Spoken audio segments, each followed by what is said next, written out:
cessation of hostilities in Ukraine and the return to diplomacy and dialogue. Mr. President, the organization is founded to save succeeding generations from the scourge of war and live together in peace with one another as good neighbors. It is the duty of all states to seek to resolve disputes through negotiation, mediation, or by other peaceful means, even when war has commenced. Mr. President, last Sunday, Pope Francis expressed his closeness with all who now suffer as a result of the conflict, stressing that, and I quote, "It is urgent to open humanitarian corridors, and those fleeing must be welcomed."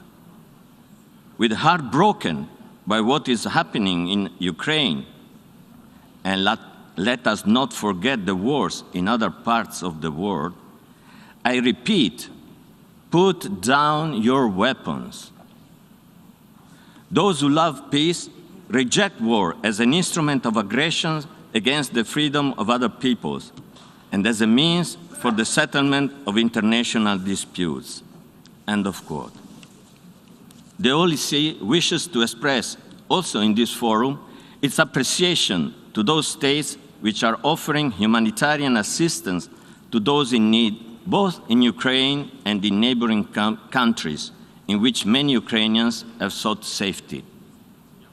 Mr. President, Pope Francis has called on believers and non-believers alike to observe this Wednesday, 2nd of March, as a day to be close to the suffering of the Ukrainian people, to feel that we are all brothers and sisters, and to implore of God the end of this war. The Holy See is convinced that there is always time for goodwill. There is still room for negotiations.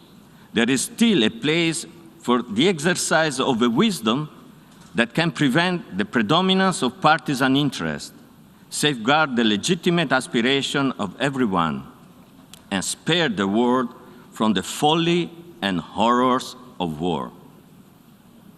May this emergency special session advance efforts that help attain this end. Thank you, Mr. President. I thank the distinguished representative of the Holy See.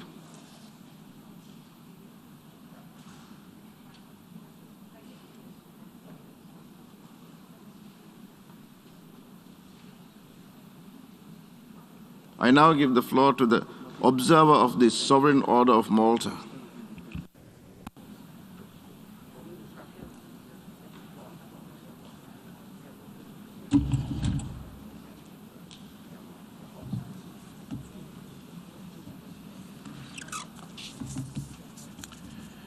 Mr. President, Mr. Secretary General, distinguished representatives, the Sovereign Order of Malta, a sovereign entity which provides global humanitarian aid with a special mission to serving the sick and the poor, has observed with great sadness and regret the ongoing conflict which has impacted the lives of so many citizens of Ukraine and which is currently created an unprecedented flow of refugees seeking peace and security across their nation's borders. In 8 years of conflict, the Order's embassy to Ukraine has provided considerable support, advice, and material help to Ukrainian citizens and to non-Ukrainian residents of the country who are in need. The current crisis is seeing multiple cities and towns attacked and bombed, forcing families to leave their homes and seeking shelter elsewhere. Our representatives and ambassadors in the region report that while refugees have sufficient means to travel and find refuge on their own or enjoy dual citizenship with nearby nations, the majority do not have the resources to provide for themselves without support. UN agencies predict that a potential refugee exodus of over 6 million persons might well be the outcome of this situation. In the meanwhile, many elderly people and those who are sick or disabled in some way are unable to escape the bombing and the stress that accompanies civil unrest. Our concern, obviously, is for them as much as it is for those who have managed to leave. Our staff and volunteers in major population centers within Ukraine continue to provide assistance as much as is feasible, given the ongoing security and safety problems. This past weekend, we held a summit of our regional ambassadors and aid providers under the auspices of our international relief agency, Malteser International.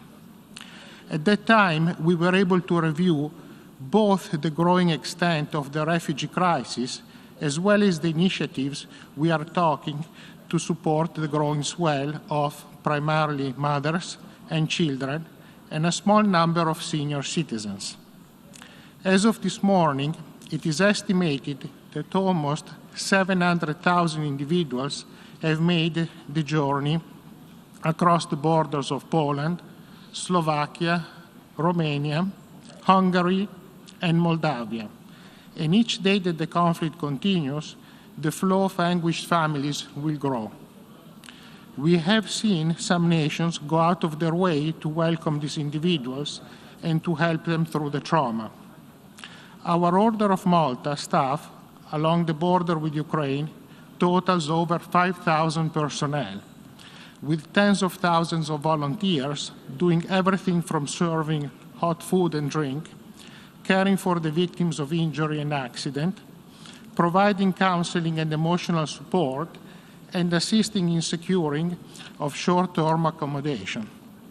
Volunteers from locations away from the border, many of them from other countries, representing churches and community groups, have driven their cars and vans to provide transportation to new arrivals to ensure that they are given every opportunity to find a place to stay. We are coordinating our activities with international aid agencies, such as the Red Cross and the UNHCR, and are engaged in an international fundraising program to ensure that adequate resources continue to be available for the support and maintenance of those in need. We are encouraged that the UN Human Rights Council in Geneva will be holding a debate on human rights in Ukraine today. Representatives from our government will be participating in this important discussion. We appeal to nations of goodwill to appreciate the trauma experienced by all refugees. In particular, we appeal to countries who are receiving refugees to extend the same welcome they're offering Ukrainians to those of other national and ethnic groups who have been caught in this conflict and who are seeking security. The offer of help and support must cross ethnic, racial, and cultural lines and not be tainted by discriminatory acts or attitudes. This conflict in Europe drives home the realization that the issues of internally displaced persons and the needs of refugees forced from their homes affects the whole world: Africa, the Middle East, Asia, Latin America, and now Europe. Thank you for your attention. I thank the observer of the Sovereign Order of Malta for the statement.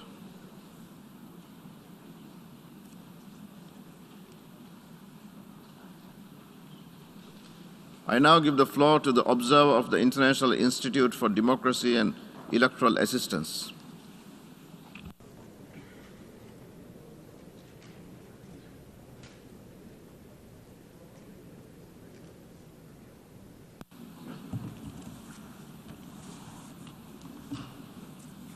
Mr. President, Mr. Secretary General, Excellencies, International IDEA strongly condemns the unprovoked war of aggression waged by the Russian Federation with the involvement of Belarus against Ukraine, a sovereign nation and a democracy. This is in breach of international law and international agreements and a rules-based international order that underpins the shared objective of global peace and the existence of organizations such as International IDEA. The invasion order by the President of the Russian Federation, Vladimir Putin, is a blatant violation of the UN Charter. As firm believers in the rights of peoples to exercise their fundamental rights and freedoms, we convey our full support to and solidarity with the people of Ukraine. They are innocent victims of this aggression. We salute the brave partners and democracy activists with whom International IDEA has engaged in recent years when Ukraine made huge progress towards being a stable and thriving democracy. We call on the international community to spring into action to protect them and mitigate the humanitarian consequences of the invasion. We cannot fail to note that the military operation was launched while the UN Security Council was meeting to discuss the crisis.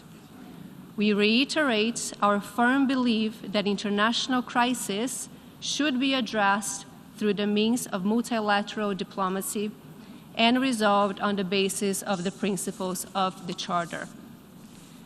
It is particularly unfortunate that this naked rejection of these principles happens during a pandemic that has rendered evident the need for increased global cooperation to make the world governable and to achieve justice for all.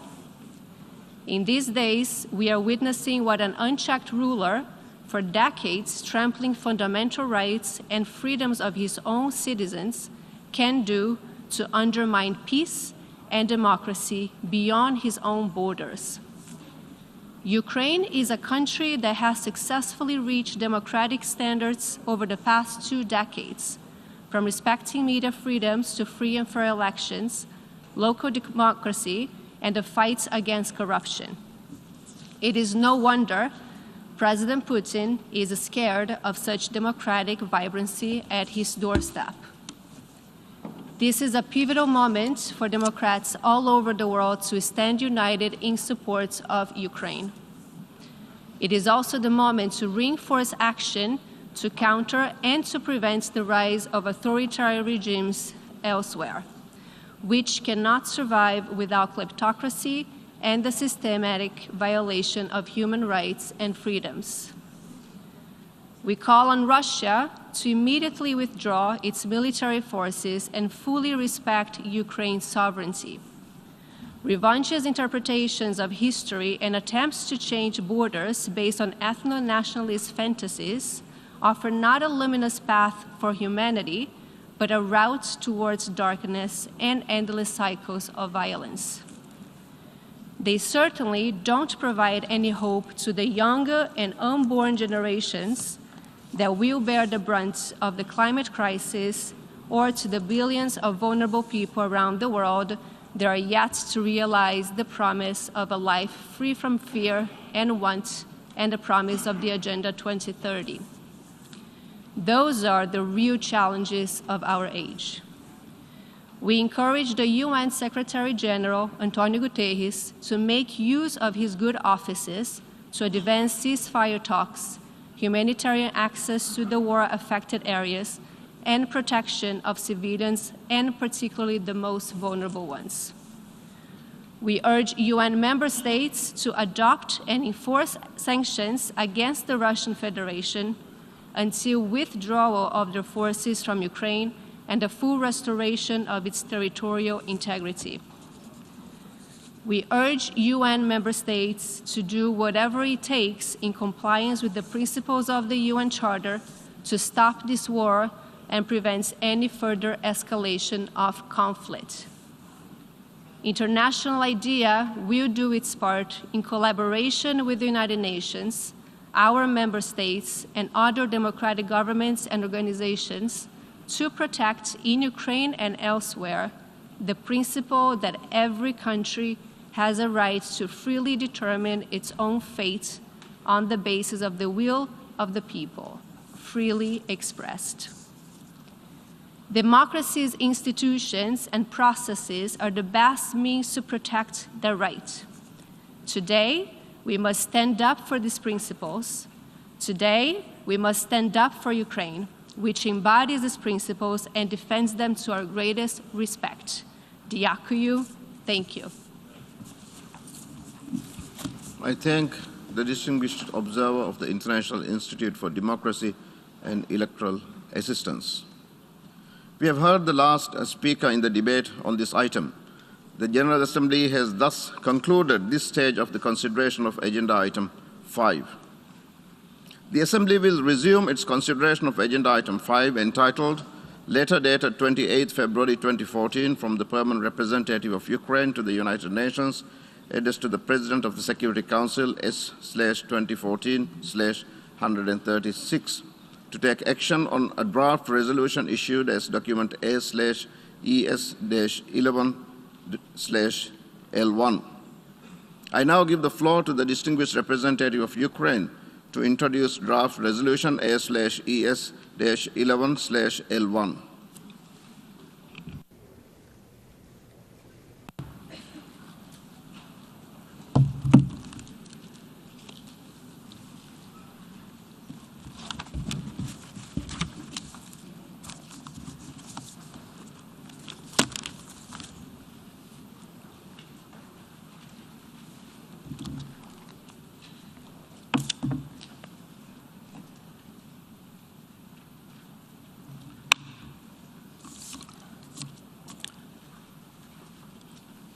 Mr. President, Secretary General, distinguished delegates. We are living through a defining moment for our generation. Our generation is the generation that was supposed by our predecessors to be saved from scourge of war. That is why our predecessors created the United Nations. And yet today, it falls to us to save future generations. Let me read the following text. Our position is that whatever grievances a nation may have, however objectionable it finds the status quo, aggressive warfare is an illegal means for settling those grievances or for altering those conditions. It may be that the nation faced desperate problems that would have warranted the boldest measures short of war. All other methods, persuasion, propaganda, economic competition, diplomacy, were open to an aggrieved country. But aggressive warfare was outlawed. The defendants did make aggressive war a war in violation of treaties. They did attack and invade their neighbors in order to effectuate a foreign policy which they knew could not be accomplished by measures short of war. And that is as far as we accuse or propose to inquire. End of quote. Said in his opening statement to the International Military Tribunal on November 21, 1945, in the Palace of Justice at Nuremberg, Justice Robert Jackson, Chief of Counsel. And these words are addressed today to Mr. Putin, Mr. Shoigu, Mr. Lavrov, Mr. Volodin, Ms. Matvienko, and perhaps dozens more, but certainly they are not addressed to the Russian citizens, those Russian citizens who try to preserve their dignity. For almost a week, Ukraine is fighting under the bombs and missiles, fighting in the face of armadas of hardware.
I will not recite all facts of new war crimes and crimes against humanity that the Russian troops have committed since my previous statement 2 days ago.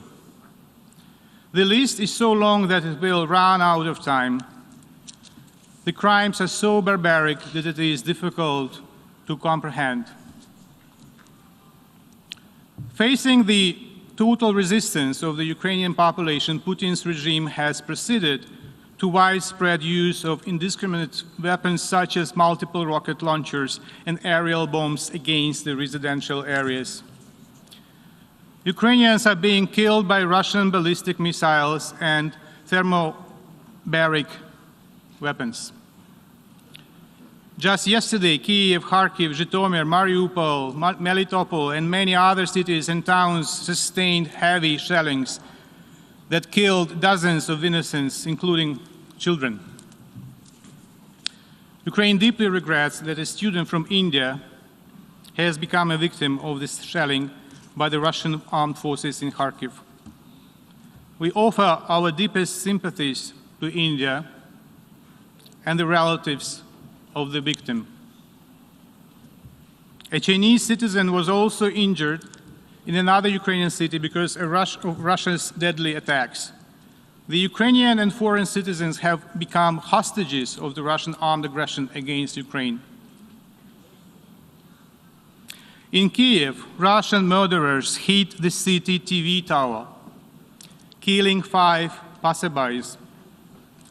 One of the missiles dropped on the Babin Yar Holocaust Memorial, a sacred place of commemoration of Jews, Ukrainians, Roma, and representatives of other ethnic groups killed by Nazis during the World War II. What an irony when victims of Nazis are being killed for the second time by Nazi modern followers. As the President of Ukraine asked, what was the point of repeating the slogan, never again in 80 years? It's already clear that the goal of Russia is not an occupation only.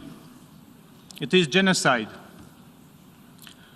On 7th and 8th of March 2022, the International Court of Justice will hold public hearings in the case concerning allegations of genocide under the Convention on the Prevention and Punishment of the Crime of Genocide. Ukraine versus Russian Federation. Also, the prosecutor of the International Criminal Court has decided to proceed with opening of a formal investigation into the situation in Ukraine. Unprovoked escalation of Russian aggression against Ukraine gives reasons to believe that crimes within the jurisdiction of the ICC continue to be committed on the territory of Ukraine. Along with the situation in Crimea and Donbass, recent events suggest that aggressors' troops continue to commit war crimes and crimes against humanity. Dear colleagues, one might consider observing the bloodshed in Ukraine that it is not my war. It is a mistake. The evil will never stop. It requires more and more space to conquer. If tolerated, it advances further and further. The draft resolution is one of the building blocks to build a wall to stop it, to stop in Ukraine and not to let it go further. The wall that will protect all of you, in particular younger generations.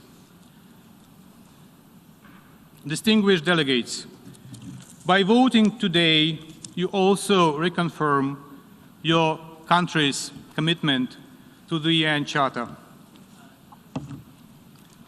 After the vote, I invite you, ambassadors and representatives, to stop by the Indonesian lounge and to sign this little blue book. Little but of global magnitude. Every vote in favor of the resolution and every signature of country that voted in favor would be a historical reconfirmation of the Charter. It is very easy, ladies and gentlemen, to sign the Charter at time of peace. It is the duty to sign and reconfirm and implement the Charter at the time of war. So stop by the Indonesian lounge, put the name of your country if you voted in favor, and after you sign this book, I will hand it over to the Secretary General for keeping the book in his office, in front of him. So at every single moment, the Secretary General will get an inspiration from the overwhelming majority of nations who still trust in the UN, who still trust in the UN Charter.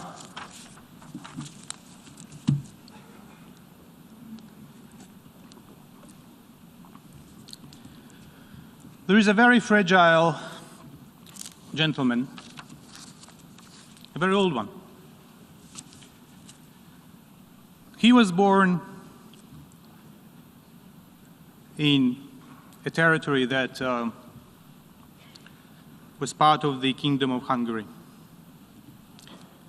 He will celebrate his 102 years birthday in 9 days. His name is Benjamin Ferenz. Benjamin Ferenz was an investigator of war crimes, a chief prosecutor at one of the 12 subsequent trials of Nuremberg. Later, he became an advocate of international rule of law and for the establishment of the International Criminal Court.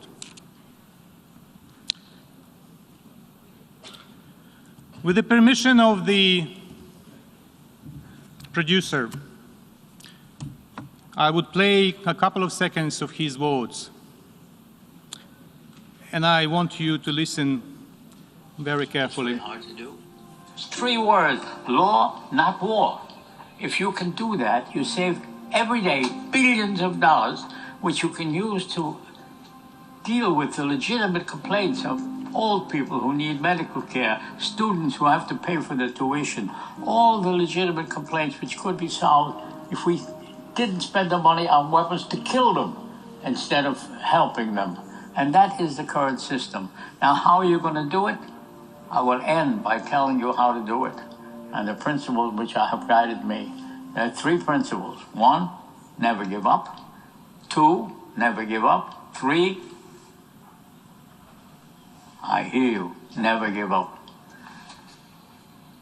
Good luck. I wish you the best of luck.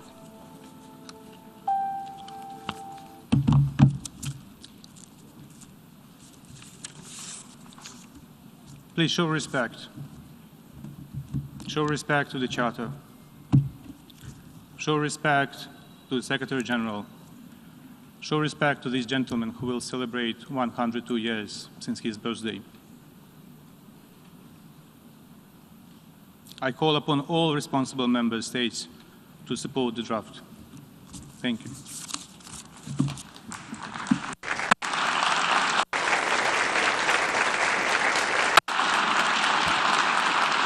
I thank the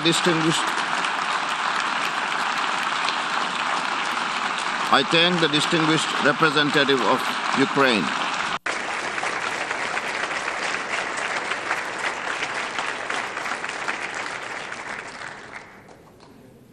We shall now proceed to consider draft resolution A/ES-11/L1 entitled Aggression Against Ukraine.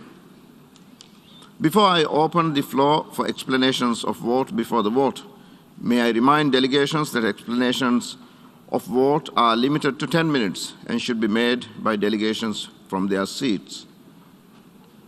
I give the floor to the distinguished representative of Russian Federation.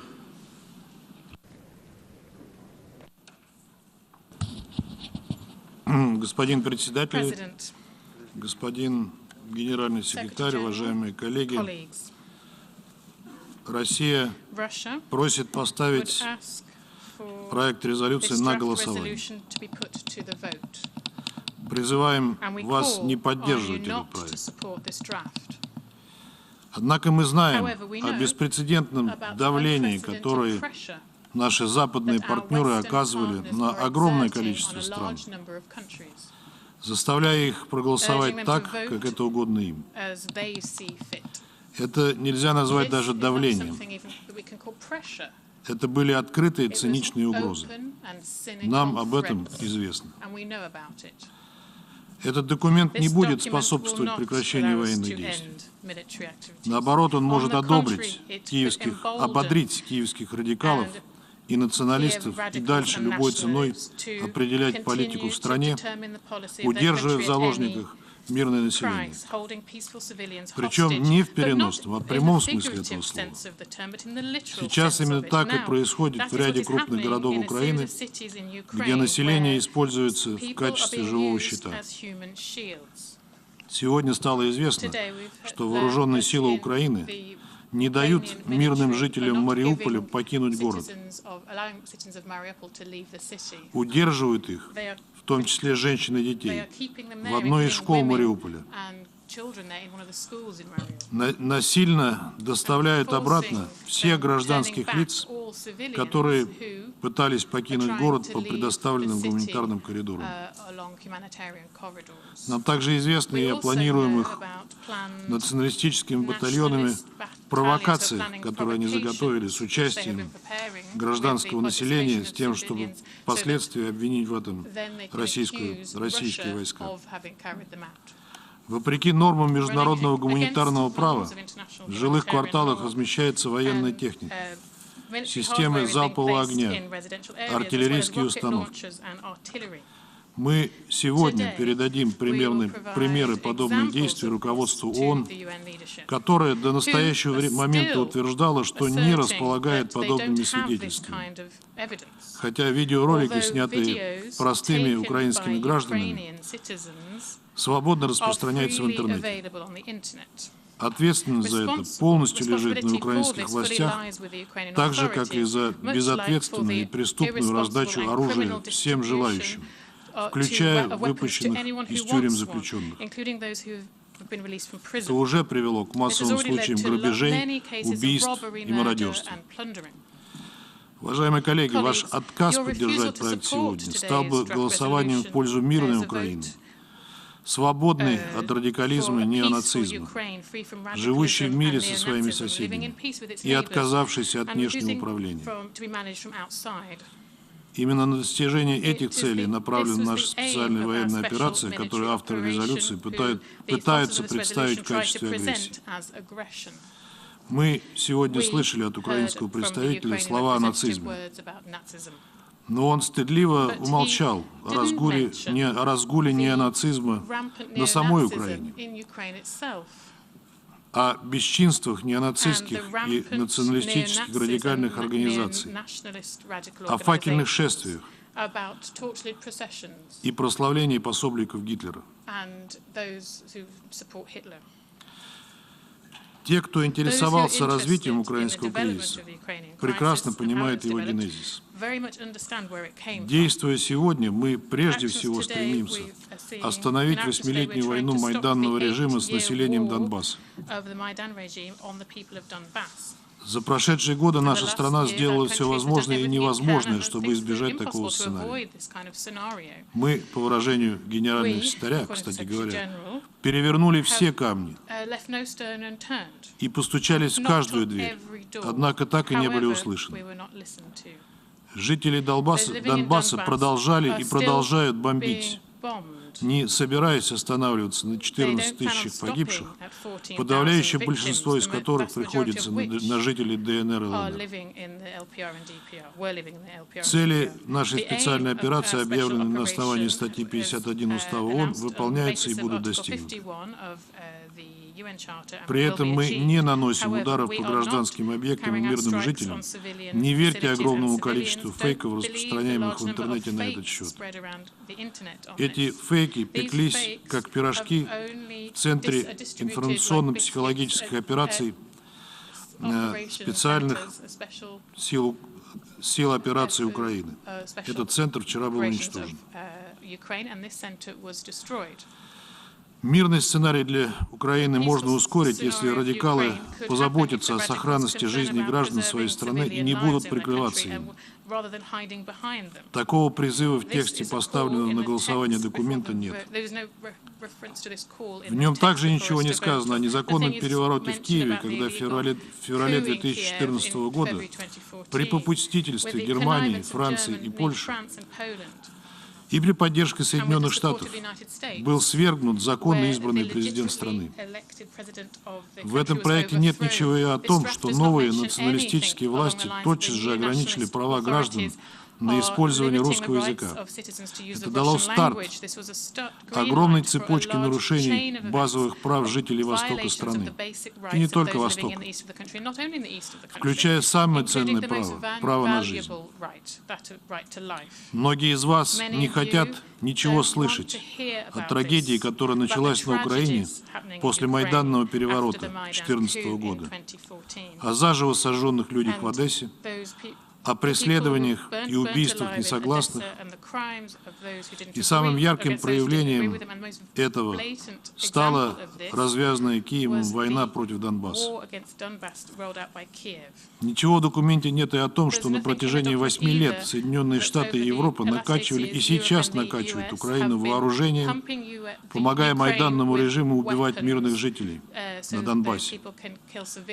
Оправдывали лояльные киевские власти за полное игнорирование минских договоренностей и саботаж резолюции Совета Безопасности 2202. Наконец, этот проект — это очевидная попытка тех, кто за последние десятилетия совершил бесчисленное количество агрессий, незаконных с точки зрения международного права военных операций, переворотов, одним из которых стал и майданный переворот на Украине, выставить себя поборниками международной законности. Благодарю вас. I thank the distinguished representative of the Russian Federation, and now I give the floor to the distinguished representative of Serbia.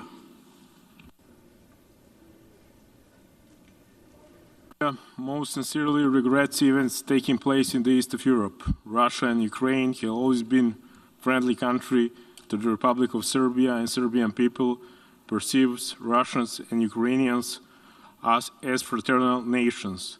We felt loss of life of each man in Ukraine is true tragedy. The Republic of Serbia is committed to observing principles of territorial integrity and political independence of states as one of the basic principles of international law based on UN Charter and Final Act from Helsinki from 1975, which guarantees the right of states to inviolability of borders, just like it is committed to the preservation of sovereignty and integrity of its own territory.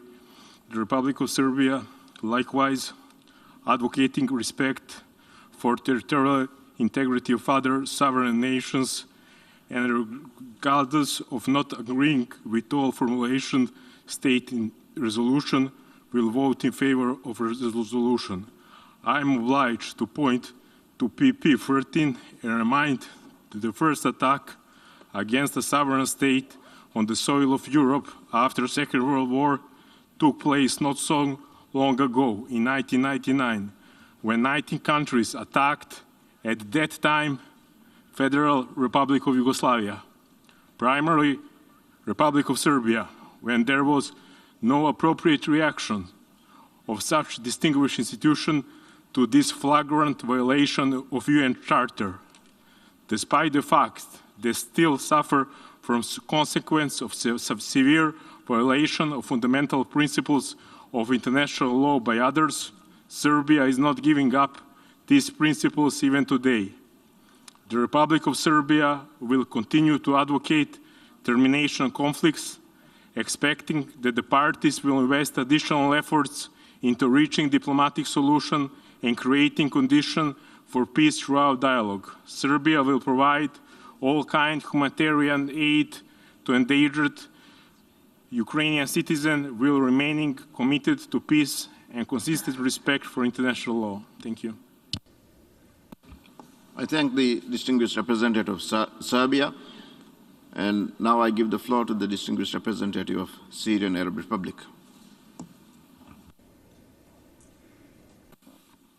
شكرا سيد الرئيس. سيد الرئيس، إن مشروع القرار المعروض أمامنا اليوم يمثل بوضوح نهجا منحازا يستند إلى دعاية سياسية وأداة من أدوات الضغط والابتزاز السياسي.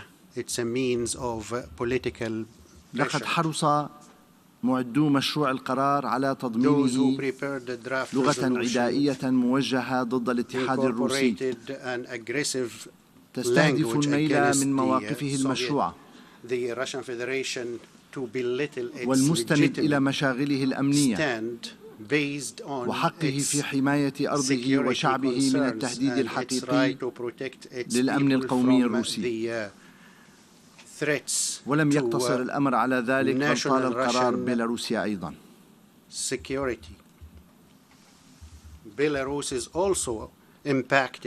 إن مشروع القرار هذا يمثل نفاقا سياسيا مفضوحا، فلو كانت الولايات المتحدة الأمريكية وحلفائها الغربيين جادون فعلا في نزع فتيل التوتر في تلك المنطقة لكانوا قد أوفوا بالوعود التي قطعوها للاتحاد الروسي قبل 3 عقود بعدم توسيع نطاق حلف الناتو شرقا وتحويل أوكرانيا إلى مصدر تهديد مباشر وحقيقي للاتحاد الروسي، ولكانوا قد ضغطوا على سلطات كييف للالتزام باتفاقيات مينسك ووقف الانتهاكات الجسيمة بحق المدنيين في دونباس. هذا ناهيك عن مسارعة تلك الدول إلى مد أوكرانيا بالأسلحة الثقيلة والصواريخ وفتح باب التطوع لمواطنيها للقتال في أوكرانيا، مما يؤشر بوضوح إلى رغبة تلك الدول في الاستفزاز والتصعيد وليس في التهدئة والاحتواء. إن عرض مشروع القرار اليوم يترافق مع ضخ إعلامي مضلل هائل وحملات كبيرة لتشويه الحقائق ونشر المعلومات الخاطئة، فهو لم يصمم للبحث عن حل حقيقي للأزمة، وإنما لشيطنة الاتحاد الروسي وتشويه صورته. إنه نص مليء بالثغرات وبعيد عن الموضوعية، ويتجاهل الأسباب الحقيقية الكامنة وراء إشعال فتيل هذه الأزمة. السيد الرئيس، إن الذين يثيرون الحماسة اليوم بشأن الدفاع عن ميثاق الأمم المتحدة كان عليهم أن يظهروا نفس الحماسة ضد استمرار إسرائيل باحتلال الأراضي العربية المحتلة وضد اعتداء القوات التركية على سيادة الأراضي السورية. وماذا عن انتهاك قوات الولايات المتحدة الأمريكية لسيادة وسلامة الأراضي السورية؟ سيدات والسادة، إن رفض الجمهورية العربية السورية لسياسات الغرب في الهيمنة والتدخل في الشؤون الداخلية للدول الأعضاء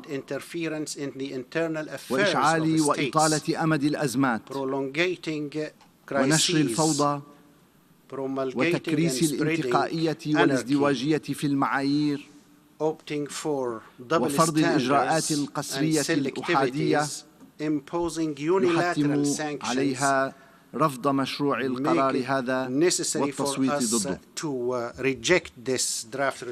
شكرا سيد الرئيس. Thank you, Mr. President. I thank the distinguished representative of Syrian Arab Republic. And now I give the floor to the distinguished representative of St. Vincent and the Grenadines. Mr. President, it is clear from the debate over the past 2 days that the membership of the United Nations is united in its call to end the war in Ukraine and return to diplomacy. St. Vincent and the Grenadines wishes to offer an explanation of its vote on the draft resolution before us today. Mr. President, St. Vincent and the Grenadines will vote in favor of the draft resolution. We will vote in accordance with our steadfast commitment to upholding the purposes and principles of the United Nations Charter, which form the core of multilateralism and gave birth to our United Nations 76 years ago. It bears repeating, Mr. President, that these principles underscore respect for sovereignty, political independence, and territorial integrity of states and enjoin member states to refrain from the threat or the use of force in the conduct of their international relations. Our support for the draft resolution is rooted in our conviction that the strict adherence to international law, including international humanitarian and human rights law, and the principles of peace, dialogue, and compromise for the preservation of humanity is not optional. As a small island developing state, full compliance with the bedrock principles of international law remains an existential issue. We take the floor again, Mr. President, to repeat our call for these principles to be applied consistently and upheld as universal truths instead of selective, uneven, and unpredictable tools to further great power ambition anywhere and by anyone. Historically, and in recent times, we have witnessed the naked hypocrisy, double standards, and cynical misapplication of international law, which we have condemned. Today, we strongly emphasize that our august assembly should apply the fundamental principles of our charter impartially, irrespective of the size, economic, and military power of the principles involved. Mr. President, in the midst of prevailing global challenges, such as the climate crisis and the COVID-19 pandemic, we simply cannot afford another conflict. War does not manage grievances. St. Vincent and the Grenadines, therefore, calls for an immediate ceasefire to avert further bloodshed, human suffering, and a global catastrophe, and to engage in peaceful dialogue to find a solution to this war post-haste. Today, we must unite for peace. Thank you, and peace profound to all. I thank the distinguished representative of St. Vincent and the Grenadines. We have heard the last speaker in explanations of vote before the vote. Before proceeding to take a decision on draft resolution A/ES-11/L1, I wish to address the question concerning the majority required for the adoption of the draft resolution. In light of Article 18, paragraph 2 and 3 of the Charter of the United Nations, is there any objection to taking action on draft resolution A/ES-11/L1 by a two-thirds majority of the members present and voting? I see no objection. The two-thirds majority of members present and voting is therefore required for the adoption of draft resolution A/ES-11/L1. The Assembly will now take a decision on draft resolution A/ES-11/L1 entitled Aggression Against Ukraine. For your information, the draft resolution has closed for e-sponsorship. I now give the floor to the representative of the Secretariat. Mr. President, I should like to announce that since the submission of the draft resolution, and in addition to delegations listed on the L document, the following countries have also become the co-sponsors of A/ES-11/L11, Barbados and Cambodia. If any other country wish to co-sponsor A/ES-11/L1, please signify by pressing the microphone button now.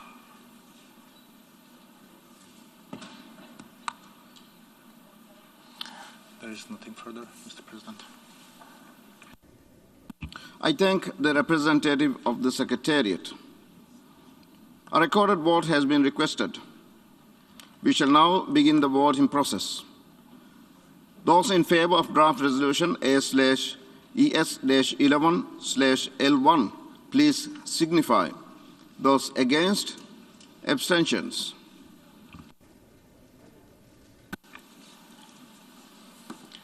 The General Assembly is now voting on draft resolution A/ES-11/L1 entitled Aggression Against Ukraine. Will all delegations confirm that their votes are accurately reflected on the screen?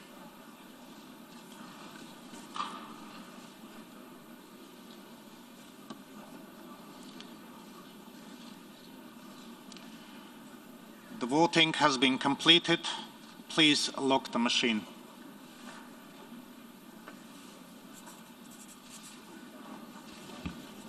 The result of the vote is as follows.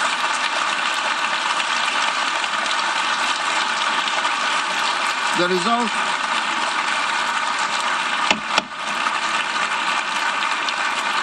result of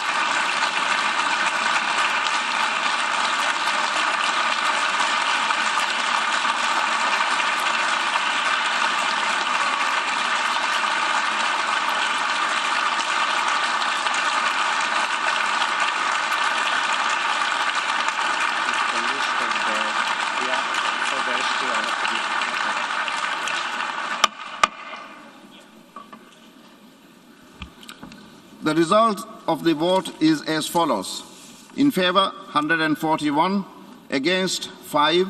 Abstentions, 35. Draft Resolution A/ES/11/L1 is adopted. Before giving the floor for explanations of vote after the vote, may I remind delegations that explanations of vote are limited to 10 minutes and should be made by delegations from their seats. I give the floor to the distinguished representative of Tunisia.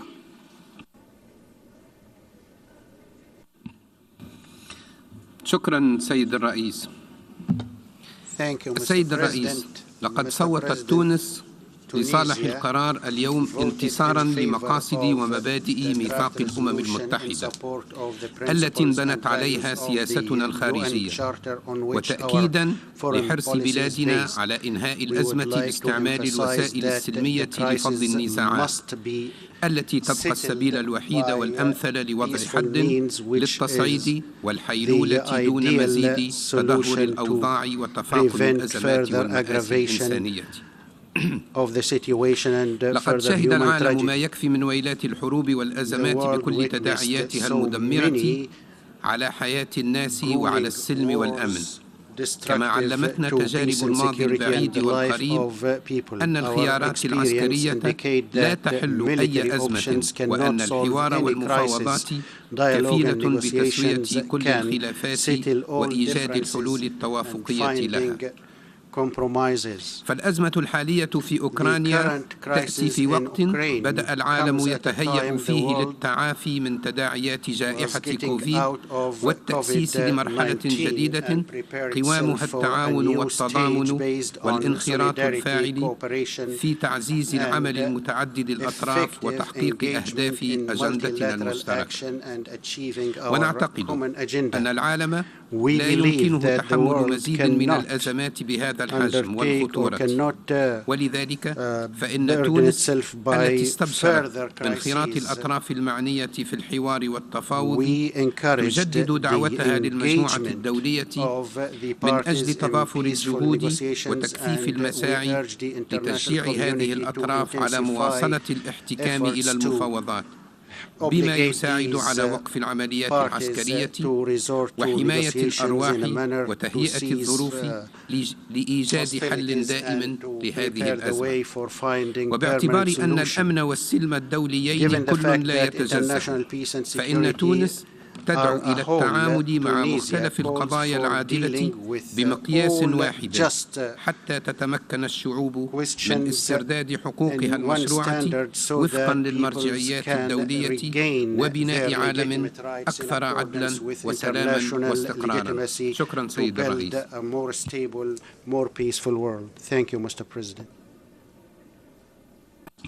I thank the distinguished representative.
Good morning. Secretary General will make a statement now following the vote.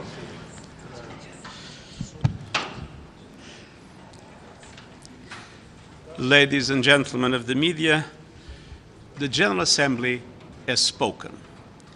As Secretary General, it is my duty to stand by this resolution and be guided by its call. The message of the General Assembly is loud and clear. End hostilities in Ukraine now, silence the guns now, open the door to dialogue and diplomacy now. The territorial integrity and sovereignty of Ukraine must be respected in line with the UN Charter. We don't have a moment to lose. The brutal effects of the conflict are plain to see. But as bad as the situation is for the people in Ukraine right now, it threatens to get much, much worse. The ticking clock is a time bomb. I'm also deeply concerned with its potential consequences for regional and global peace and security, and the world struggling to recover from COVID. Today's resolution reflects a central truth.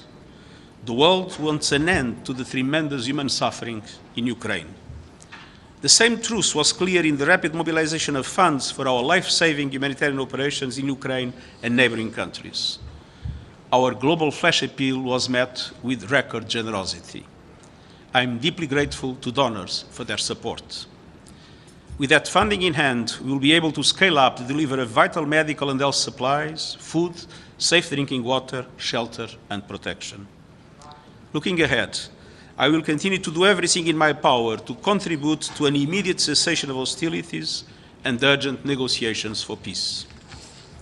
People in Ukraine desperately need peace, and people around the world demand it. Thank you very much.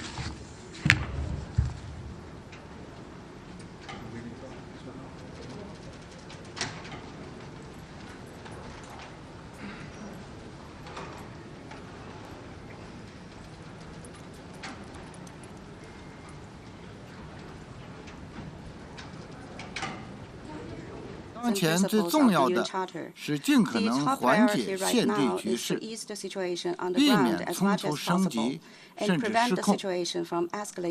俄罗斯同乌克兰已经举行首轮谈判，尽管存在分歧，双方都表现出继续推进谈判的意愿，我们对此表示欢迎。面对十分复杂敏感的形势，中方再次呼吁国际社会坚持政治解决的大方向，为当事方直接对话谈判创造有利氛围和条件。主席先生。 The clear, united voice. Together, the vast majority of the world has condemned Russia's unprovoked, unjustified, unconscionable war. We have deplored Belarus for allowing its territory to be used to facilitate this aggression. We have affirmed Ukraine's sovereignty and territorial integrity. We have demonstrated that Russia is isolated and alone.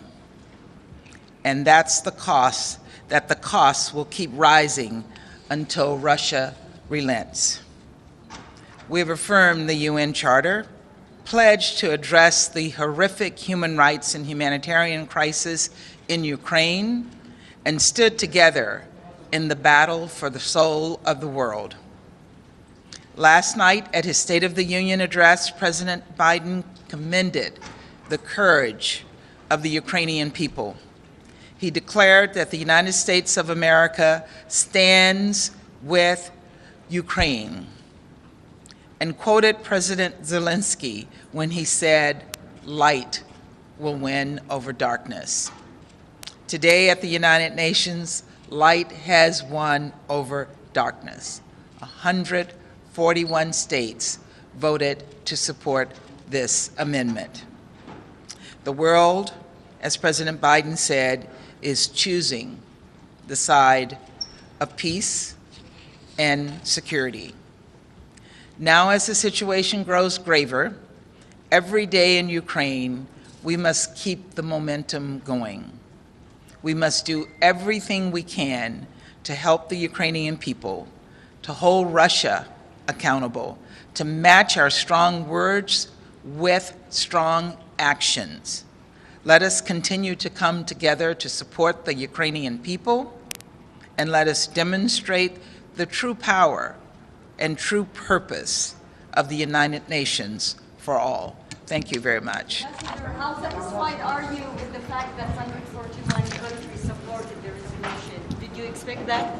We worked for that. Is the number the right one? What about the humanitarian resolution? Sorry. That's still up for when do you discussion. think you are going to vote I about can't but give you it's more, anything. it's about your the numbers of abstention, the numbers. We would have hoped that the 35 people who abstained would have voted yes with us as well. So it was not at our expectation. We would have hoped for more. Thank you.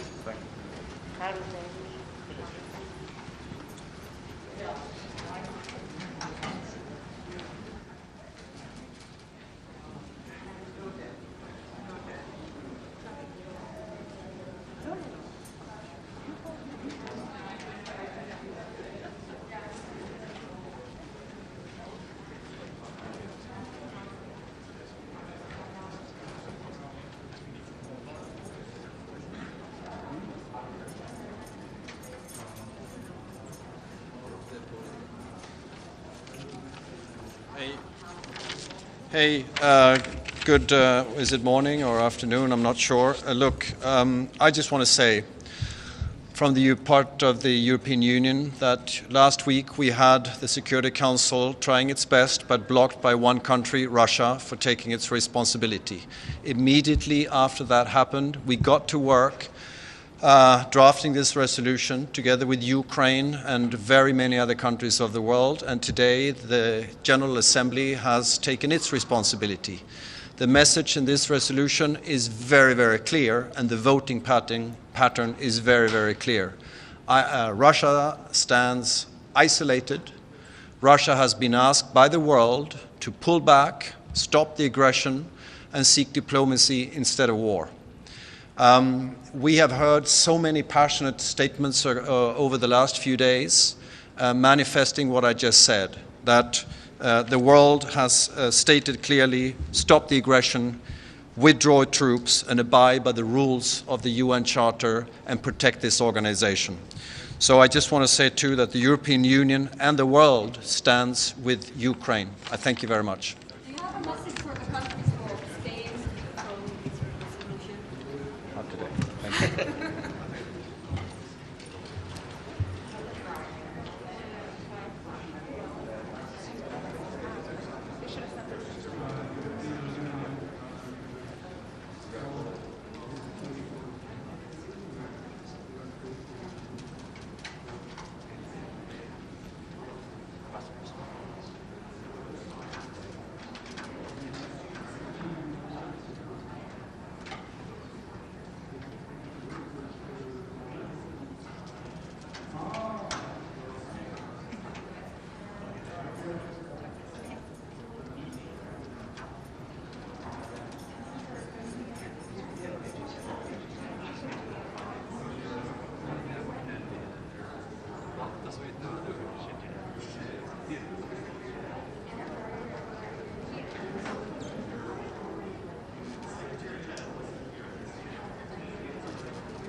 efforts in favor of a negotiated diplomatic agreement between Ukraine and Russia that contributes to the establishment of the security and the stability of the region. We stand ready to resolutely work in favor of peace in the discussions in this Assembly, in the Security Council, and in other fora. I thank you, Mr. President. I thank the distinguished representative of Brazil. I give the floor to the distinguished representative of the United Arab Emirates. Thank you, Mr. President. This emergency special session comes as the conflict in Ukraine has reached a dangerous inflection point. The international community is alarmed by developments on the ground, and this is the clear message of today's resounding vote. The humanitarian situation is worsening by the day. We have seen reports of rapidly growing civilian casualties and massive displacement, the extent of which Europe has not experienced in decades. The UAE is deeply concerned by these developments. Our collective responsibility must, however, be towards exhausting all efforts and using all diplomatic channels to prevent a further deterioration of the humanitarian situation. We remain firm in that belief more than ever before. Yesterday, the UAE pledged $5 million in response to the UN's humanitarian flash appeal. We know that in the days, weeks, and months ahead, more must be done. The credibility of this organization, born out of the ashes of World War II, rests on its universal representation and its effectiveness in applying the principles that we all uphold. However, as this conflict has revealed, the clear and full voice of the United Nations has only grown harder to summon because it is not equally applied. Despite deepening divisions, now is time to take a step back, identify diplomatic off-ramps, and engage constructively to end this conflict. It is also a time to summon our reserves of wisdom and experience to guide the way forward. Global solidarity means doing more than focusing on conflicts in some parts of the world while ignoring others. We need to shift our mindset from conflict management to conflict resolution. Our collective security depends on it. Let this crisis be the wake-up call. The future of this organization may rest on that.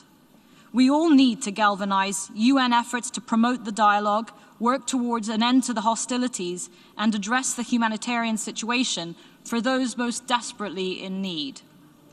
The UAE recognizes the need to meet this moment with renewed diplomacy and leadership, and put the needs of the people on the ground at the center of our efforts. The avenues for dialogue must, however, remain open more urgently than ever before, and we must pursue them together. Mr. President, right now we recognize that this resolution adopted here today is a necessary signal of where we need to be going. Resigning ourselves to a cycle of perpetual violence and sanctions that only adds to the suffering of civilians diminishes us all.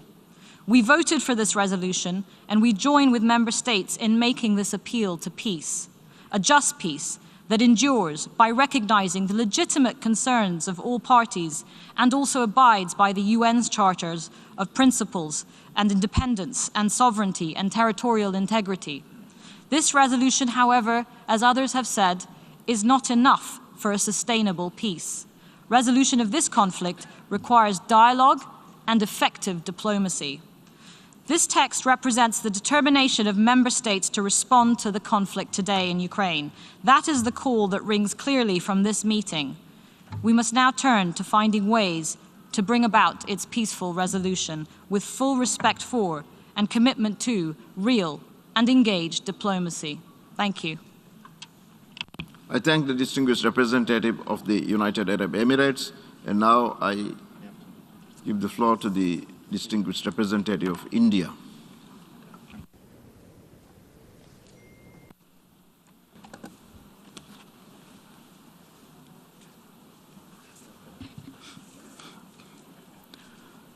Thank you, Mr. President. India has been deeply concerned over the rapidly deteriorating situation in Ukraine and the ensuing humanitarian crisis. An Indian national was tragically killed in Kharkiv yesterday due to the ongoing hostilities. We express our deepest condolences to his family and to that of each and every innocent civilian who has lost his or her life in this conflict. We demand safe and uninterrupted passage for all Indian nationals, including our students who are still stranded in Ukraine, particularly from Kharkiv and other cities in the conflict zones. Many member states share this concern. We have reiterated this demand to both the Russian Federation and Ukraine. This remains our foremost priority. Ensuring the well-being and safety of our citizens is the basic duty of every government. We have therefore instituted special flights to bring back Indians home from conflict zones. My government has deployed senior ministers as special envoys to countries neighboring Ukraine to facilitate evacuation. We thank all neighboring countries of Ukraine for opening their borders and extending all facilities to our embassies at this time. India has already dispatched humanitarian assistance to Ukraine. This includes medicines, medical equipment, and other relief material. We are sending more such tranches in the coming days. India supports the international community's call for an immediate ceasefire. We also support safe humanitarian access to conflict zones. We remain firm in our conviction that differences can only be resolved through dialogue and diplomacy. Prime Minister Modi has unequivocally conveyed this in his discussions with world leaders, including of the Russian Federation and Ukraine. He underscored the urgent imperative for humanitarian access and movement of stranded civilians. We therefore sincerely hope that the second round of talks between the Russian Federation and Ukraine will lead to a positive outcome. India urges that all member states demonstrate their commitment to the principles of the UN Charter, to international law, and respect of sovereignty and territorial integrity of all states. Keeping in view the totality of the evolving situation, India decided to abstain. I thank you, Mr. President. I thank the distinguished representative of India. I now give the floor to the distinguished representative of Bahrain.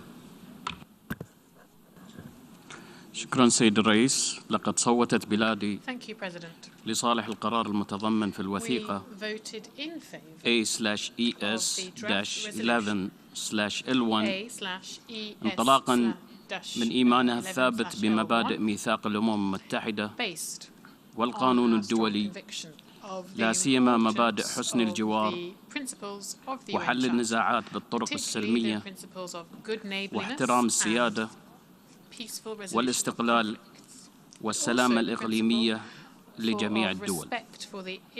وتؤكد مملكة البحرين على دعمها لكافة الجهود الرامية إلى وقف العمليات العسكرية واللجوء إلى الحوار والوسائل الدبلوماسية.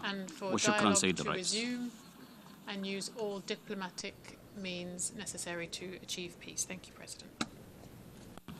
I thank the distinguished representative of Bahrain, and now I give the floor to the distinguished representative of Eritrea.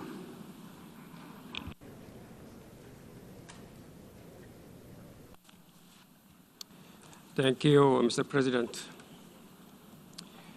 Eritrea is taking the floor in explanation of vote after the vote on the draft resolution A/ES-11/L1.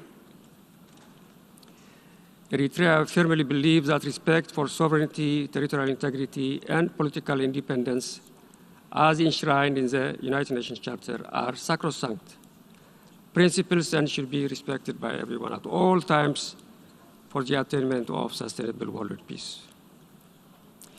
Eritrea's vote is demonstration of its uncompromising stand for peace. Its position is against internationalizing, incessant rhetoric, and imposition of unilateral sanctions, which regrettably further polarize international relations and escalate the situation with enormous implications for civilians. Instead, we have consistently opted for world regions to be given the needed space and solidarity to address political problems. The situation between Russia and Ukraine raises serious concern with political, economic, and security ramifications for Europe and the rest of the world. It requires immediate resolution by giving more chance to diplomacy. We hope that the ongoing talks between the two parties on the Belarusian border yields a quick and acceptable agreement to stop the war and pave a foundation for peace in the region. Eritrea opposes all forms of unilateral sanctions as illegal and counterproductive. Eritrea, the country that has been subjected to such measures by the West for 2 decades, including new sets of unilateral measures, understands that sanctions do not resolve problems of peace and security. On the contrary, ladies and gentlemen, I'm here with my very good friend and colleague, representative of the European Union to the United Nations. Olof used to be permanent representative of Sweden, and we used to sit together on the Council during the membership of Ukraine and Sweden. It's a defining day, as I said in my statement. I'm happy to report, or rather to confirm what you saw with your own eyes. The United Nations is still alive and going through the process of catharsis. I believe in the United Nations. Now people of Ukraine have more reasons to believe in the United Nations. It is just a beginning. Don't think that it was the end in itself or a purpose in itself, the vote. The vote is a powerful message to the Russian Federation. But I need to refer you to what I said in my statement as well. I still believe that there are citizens of the Russian Federation of dignity who unfortunately right now are cut from the information about how many Russian soldiers are killed in Ukraine. And as soon as they learn the magnitude of the tragedy, I hope they will stop the dictatorship in their country and the war is going to be over. As you know, due to the actions of the Russian Federation in the Security Council last month was not able to perform its duties, and we had to move, as asked by the Security Council, in fact, to the General Assembly. Nevertheless, the Security Council remains busy with Ukrainian issues, with the Russian crisis, and I call on you to call it Russian crisis. Stop calling it Ukrainian crisis. The only country that launched this crisis was Russian Federation. So the Security Council remains busy with issues, how to address like humanitarian problems. I express my sincere gratitude to all nations who have already came forward, offered assistance in money, goods, shelter. I need to ask you to deliver my gratitude to the local authorities of every single country where the refugees are coming and finding their shelter. And those are not only the Ukrainians. I read every day the charts with the nationalities of people who fled to Poland, Hungary, Slovakia, Moldova, Romania. It's like the United Nations there. I already read posts from some Africans who say they dream about coming back to beautiful Ukraine. We will rebuild Ukraine. And I tell my staff, I tell my family, the images of buildings destroyed, they are horrifying. But it does not matter at the moment. It's lives of people that matter at the moment. We will rebuild the buildings. We will rebuild every single building, or we will build something better with the help of the international community. So don't be misled by all these malarkeys of Nebenza and his cronies. And I think that the picture of the results speaks for itself. Thank you. Can I just say one word before you go and put questions to Sergei? Sergei, my good friend, referred to the fact that Sweden, in my previous capacity, worked with Ukraine together on the Security Council. It's true that our colors of the Swedish flag happen to be blue and yellow, as are the colors of the European Union. But today, above all, those are the colors of Ukraine that we all need to carry and carry them high. I want to re-emphasize what I said before. Russia is isolated. Russian aggression will not stand. Today, the world has spoken up against it. Thank you very much. Thank you, Olof. Mr. Ambassador, what would you like to say to the countries that voted no?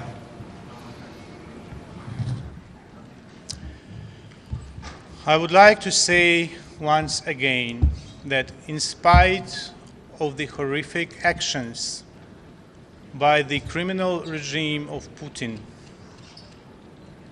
we still believe that there are citizens of Russia who maintain their dignity. So when you tell me that Russia voted against, it's Putin's regime, criminals from Russia who voted against. It is regime of Belarus who voted against, because there are wonderful Belarusian people who also fight for their freedom. So make distinctions in your reporting between the criminals and between the dignity of the people oppressed in those countries. Thank you. President Zelensky last night asked U.S. President Joe Biden to deliver a useful address regarding Ukraine. I wanted to know your thoughts about the President Biden's State of the Union regarding Ukraine. Were you satisfied? You know, I lived in Washington and I worked in Washington for many years. I saw many presidents speaking, the American presidents, foreign presidents addressing the U.S. Congress in full session.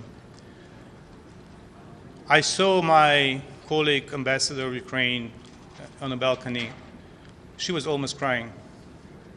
I was watching the address by Biden in the comfort of my office, and I was almost crying. But those are not the emotions that matter. That's the resolution, the resolute posture of the American people, not just by the politicians in the Senate, by the American people that matters. The spirit of freedom and liberty is genetically in the blood of Ukrainians and Americans, of the British, of the Poles, of all freedom-loving nations on this planet. So the speech was very well received, and I'm sure that the nature of this country is that every single word of President Biden will be followed by specific actions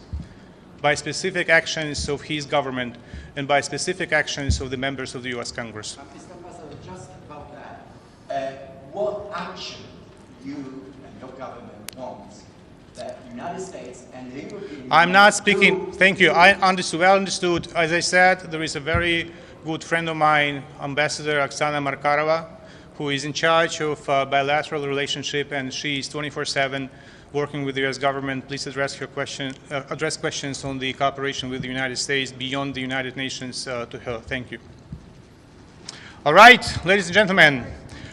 Yes, tell me. Ambassador, you got this overwhelming vote and majority to support your resolution. What's next in terms of the United Nations? What steps are you taking? We are working 24/7. We are working at all levels. I have meetings with the leadership of the Secretariat. I had a meeting yesterday. We suggested certain things. We expecting certain things. I want to, before I go, I need to tell you something. My mission is overwhelmed with the support of my colleagues from all over the world. You know, I receive delegations of ambassadors and their colleagues with coffee in the morning, with some snacks in the afternoon. I receive so many calls from lawyers, from politicians, from PR companies, from lobbyists, and I say no, thank you very much. We Ukrainians are fit to do our job on our own, and we are doing our job. We will ask you when we need your help with research, with speech writing, with preparing papers. We are working with the teams of international lawyers are working in The Hague for years now on the cases opened in The Hague. But I want to take this moment to express my gratitude to every citizen of this city, to every citizen of New York, to every foreigner working for any mission of in the United Nations. We are overwhelmed with your support. Go to the mission of Singapore at night. and see the Ukrainian colors. Teeny nations, small nations, brave as a tiger when it comes to the principles. And the result, as I said already, speaks for itself. Thank you very much. Have a good day.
rather than contributing to a resolution of conflict.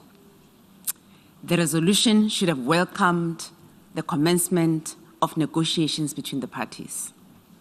Additionally, the role of the Security Council, as well as the good offices of the UN Secretary General, could have been given more prominence in the resolution.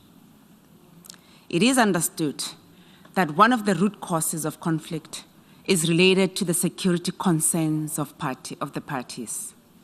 This should have been addressed in the resolution.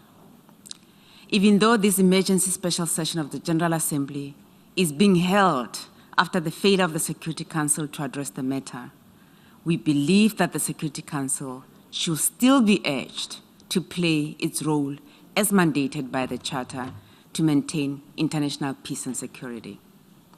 South Africa believes that the UN, especially in the context of emergency special sessions, whose nature and significance speak to the gravity of the issues we bring before the international community, should be used as a platform to build bridges, address the divergence of views, provide recommendation and support for the parties to engage with a spirit of compromise, while de-escalating tensions, committing to the cessation of hostilities, and building trust and confidence. Unfortunately, the text before us did not do that. South Africa will have also preferred an open and transparent process to negotiate the resolution today. This would have allowed all of us, as equal members of the Assembly, to present our views and ideally reach a level of understanding before the text was tabled. As member states of the organization committed to global peace and development, we must continue to work together to promote peace. Gestures that merely create the impression of promoting peace without meaningful action will not assist. I thank you, Mr. President. I thank the distinguished representative of South Africa, and now I give the floor to the distinguished representative of Lebanon.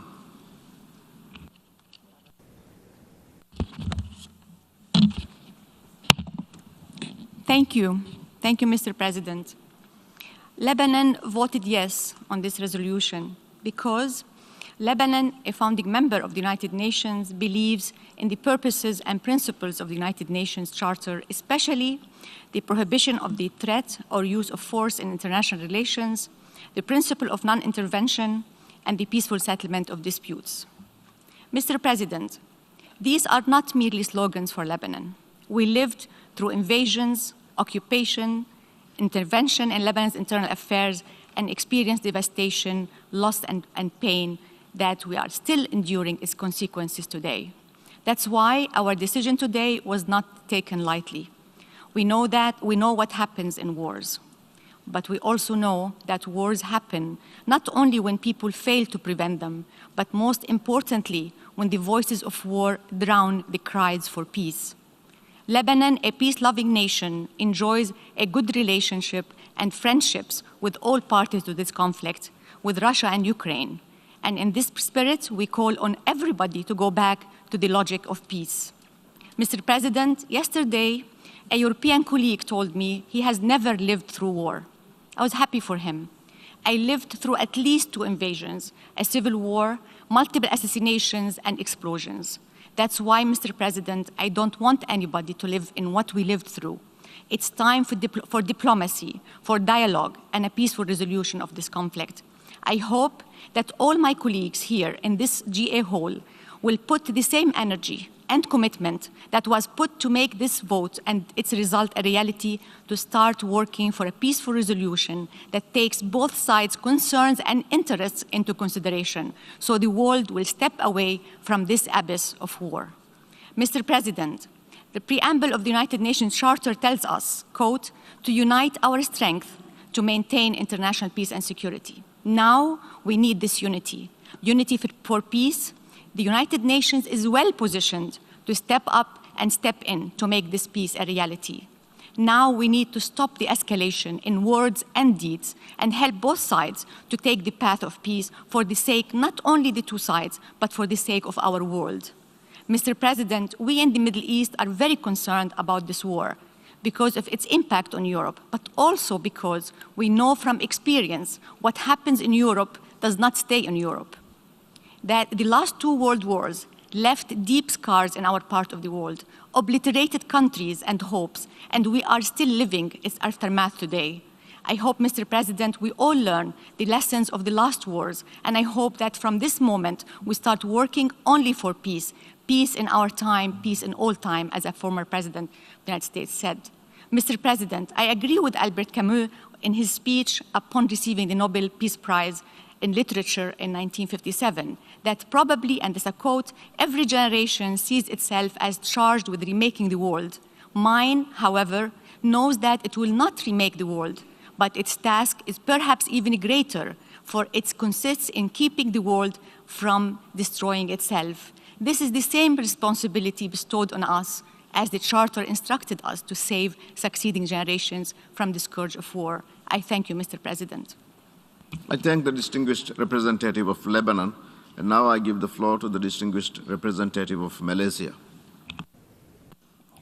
Mr. President, as a member of the family of nations, Malaysia is committed to the principles and purposes of the Charter of the United Nations and the ideals it espouses. We reiterate the inviolability of the fundamental principles of territorial integrity and sovereignty of a country, and peaceful settlement of disputes in the maintenance of international peace and security, as well as global prosperity. All parties must uphold these fundamental and sacrosanct principles of the UN Charter and international law that guide the conduct of friendly relations between nations and peaceful coexistence. Many will agree that the resolution before us is far from perfect. While my delegation continues to have concerns with some of the language contained in the resolution, Malaysia voted in favor of it as a matter of principle and out of our strong conviction of the aforementioned principles. Mr. President, Malaysia values its strong and close relation with Ukraine and Russia. We believe the differences and legitimate security concerns of both parties, given the complex geopolitical context, must be addressed through dialogue and peaceful means in accordance with the principles of the UN Charter and rule of law. In this context, we welcome the direct talks held between Russia and Ukraine in Belarus and urge both sides to continue on the peaceful path to prevent further loss of life and destruction. From the vivid discussion at this emergency special session, what stood out glaringly to us as was an overwhelming desire for the current conflict to be peacefully resolved. The General Assembly has spoken with a clear and fervent voice on the matter today. Now, more than ever, the Security Council has to live up to its primary responsibility as the custodian of international peace and security. Malaysia calls on the Security Council to spare no effort in resolving this conflict. Mr. President, the future of humanity is at a precipice. Humanity must prevail, and peace is the only answer. Thank you. I thank the distinguished representative of Malaysia. Now I give the floor to the distinguished representative of Nepal.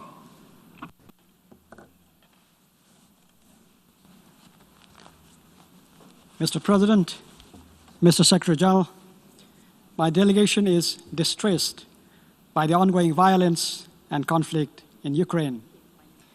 Conflict anywhere inflicts stress everywhere. Nepal is a peace-loving country, as its soil is consecrated by the birth of Lord Buddha, an apostle of peace. For us, values of peace, harmony, and peaceful coexistence are our way of life, so they are supremely precious. Norms of world peace, respect for sovereignty, territorial integrity, and non-aggression as enshrined in the UN Charter are the fundamentals of our foreign policy. The use of force against Ukraine goes contrary to these values and principles. Nepal opposes this violation of international law and the principles of UN Charter. Mr. President, there is no alternative to diplomacy and dialogue, to building peace and sustaining it. Nepal welcomes the second round of talk between Russia and Ukraine. We urge both sides to continue the dialogue with utmost sincerity and integrity to resolve this conflict peacefully and find a lasting political solution for their enduring peace and peace for the Europe. Based on Nepal's principled position on the inviolability of sovereignty, territorial integrity, and political independence of any state under international law, rules-based international order, and United Nations Charter, my delegation has voted yes on the draft resolution that was before us today. I thank you, Mr. President. I thank the distinguished representative of Nepal, and now I give the floor to the distinguished representative of Iraq.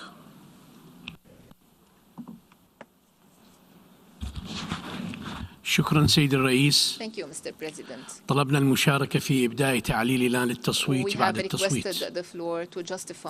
صوت العراق بالامتناع على القرار المعتمد أمامنا هذا اليوم والمرقم ب A/ES-11/L1.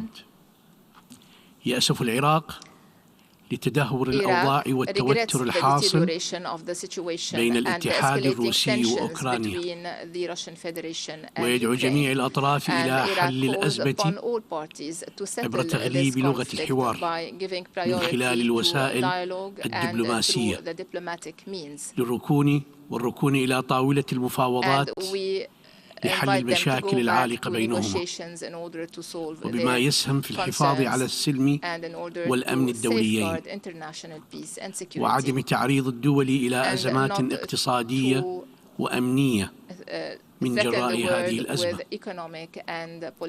حيث يعبر العراق عن القلق البالغ من إمكانية استغلال الإرهابيين لهذه الأزمة وحالة الانقسام المتوقعة في المجتمع الدولي، بما يعطل ويعيق الجهود الدولية المشتركة الرامية لمكافحة الإرهاب والتطرف العنيف.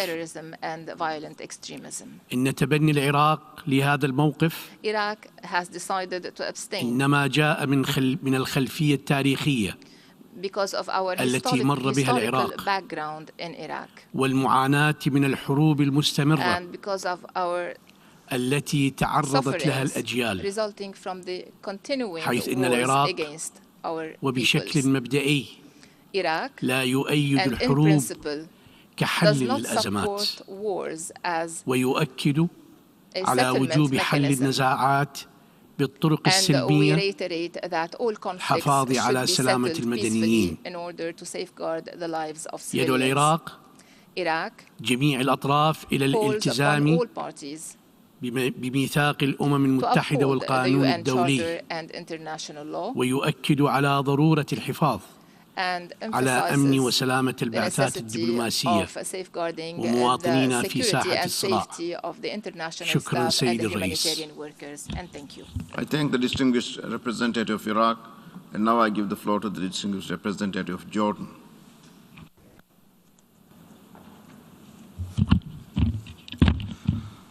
شكرا السيد الرئيس. لقد صوت الأردن لصالح مشروع القرار الذي تم اعتماده الآن تأكيدا على سيادة الدول وسلامتها الإقليمية واستقلالها السياسي، وعلى محورية تحريم استخدام القوة في العلاقات الدولية وبما يخالف أحكام القانون الدولي وميثاق الأمم المتحدة. يأمل الأردن أن يتم العمل على نزع فتيل النزاع والوصول إلى حل سلمي للأزمة، وأن يجلس الأطراف مع بعضهم على طاولة المفاوضات للوصول لهذا الحل السلمي. ونأمل أن يتم تكثيف الجهود الدولية السياسية والدبلوماسية لمساعدة الأطراف على إنهاء هذه الأزمة، وبما يجنب المنطقة والعالم الآثار الجسيمة التي نشأت وستنشأ عن هذا النزاع. ونؤكد على ضرورة التزام جميع الأطراف، وأؤكد هنا جميع الأطراف بأحكام القانون الدولي الإنساني وحقوق الإنسان وقانون اللجوء الدولي ودون تمييز. وأخيراً، يود الأردن التأكيد على أهمية احترام أحكام القانون الدولي وميثاق ومبادئ الميثاق في عدم الاعتداء وعدم استخدام القوة ضد الدول الأخرى وضد الشعوب وضد حق تقرير المصير وفق معيار واحد بغض النظر عن المنطقة ودون تمييز في تطبيق المبادئ والقواعد الدولية. ونأمل أن يؤدي ذلك إلى حوار فاعل داخل المنظمة لتنفيذ هذا النهج وتقييم النهج الحالي والوصول إلى هذا الهدف. شكرا سيد الرئيس. I thank the distinguished representative of Jordan. We have heard the last speaker in explanations of vote after the vote. We will now hear statements after the adoption of the resolution. And now I give the floor to the distinguished representative of the European Union. Mr. President, Mr. Secretary General, dear colleagues, last week the UN Security Council was prevented to act against Russia's unprovoked and unjustified military aggression on Ukraine because of one isolated vote, that of the Russian Federation. Immediately after that, we initiated work to ensure that this body, where the countries of the world can all speak up, lives up to its responsibility. Over the past few days, the European Union has worked hand in hand with Ukraine and countries from all parts of the world to prepare the resolution just adopted. We thank all countries that have supported it. The decision is clear. The world has spoken. The Russian government must immediately stop the aggression, withdraw its troops, and abide by the rules of the UN Charter that applies to all equally. Over the past days, the brutality of Russia's invasion with the complicity of Belarus has reached unimaginable levels, with indiscriminate attacks against Ukrainian cities causing death and destruction among civilians in complete disregard of international law. Distinguished colleagues and friends, this is not just about Ukraine. This is not just about Europe. This is about defending an international order based on rules we have all signed up to, the sovereign equality of all states, large and small. This is about whether we choose tanks and missiles or dialogue and diplomacy. Today's historic vote clearly shows Russia's isolation from the rest of the international community. By voting overwhelmingly in favor of the resolution, we have chosen to defend peace where Russia has chosen brutal aggression. We have chosen to defend this organization and its charter where Russia has violated the fundamentals of both. Russia stands increasingly alone. The European Union and the world stand with the Ukrainian people. Thank you very much. I thank the distinguished representative of the European Union, and now I give the floor to the distinguished representative of Denmark on behalf of the Nordic and Baltic countries. Mr. President, I have the honor to speak on behalf of the 8 Nordic Baltic countries, Estonia, Finland, Iceland, Latvia, Lithuania, Norway, Sweden, and my own country, Denmark. Mr. President, from all corners of the world we have come together to send a resounding yes to uphold international law and the UN Charter, a resounding yes to the principle of the sovereign equality of all UN member states, a resounding yes to the need to respect the territorial integrity, sovereignty and political independence of all UN member states, a resounding message to Ukraine and all Ukrainians. In the words of a colleague who spoke yesterday, you are not alone. We stand with you today, tomorrow, and until peace prevails and Ukraine's sovereignty, independence and territorial integrity are fully restored and respected. We have also sent a clear message to Russia and to Belarus. Stop the aggression now. Full stop. What you are doing is unacceptable. It is wrong. Your unprovoked aggression against Ukraine is a violation of the core principles that you signed up to when you laid the foundation of this very organization, of this community of nations. Your invasion of Ukraine deserves our strongest condemnation. You will be held accountable, and every legal avenue available must and will be used to hold the aggressor to account. You must stop the war immediately. You must return your troops to Russia. You must return to the path of peace, of genuine dialogue. It is not too late to stop. It is not too late to reverse the course.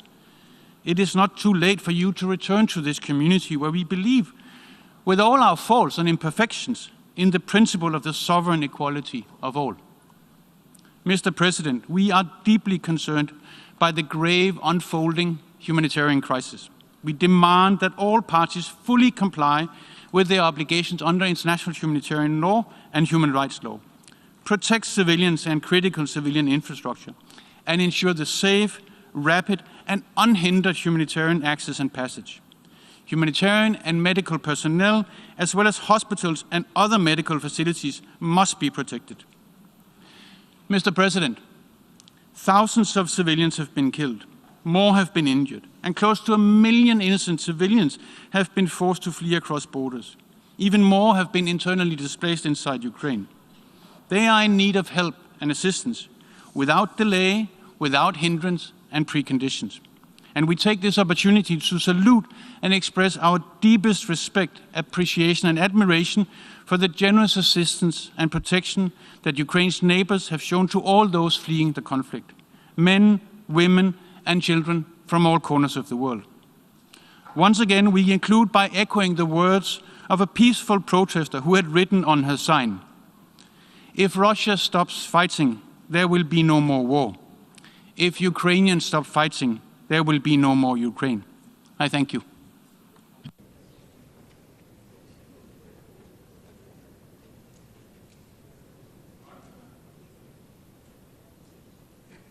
I thank the distinguished representative of Denmark.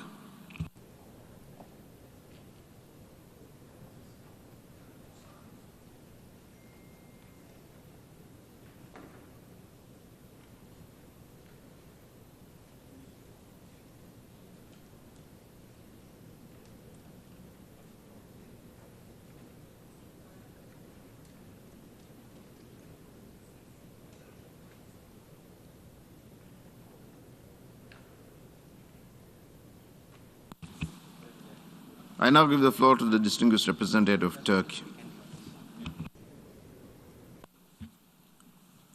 Thank you, Mr. President.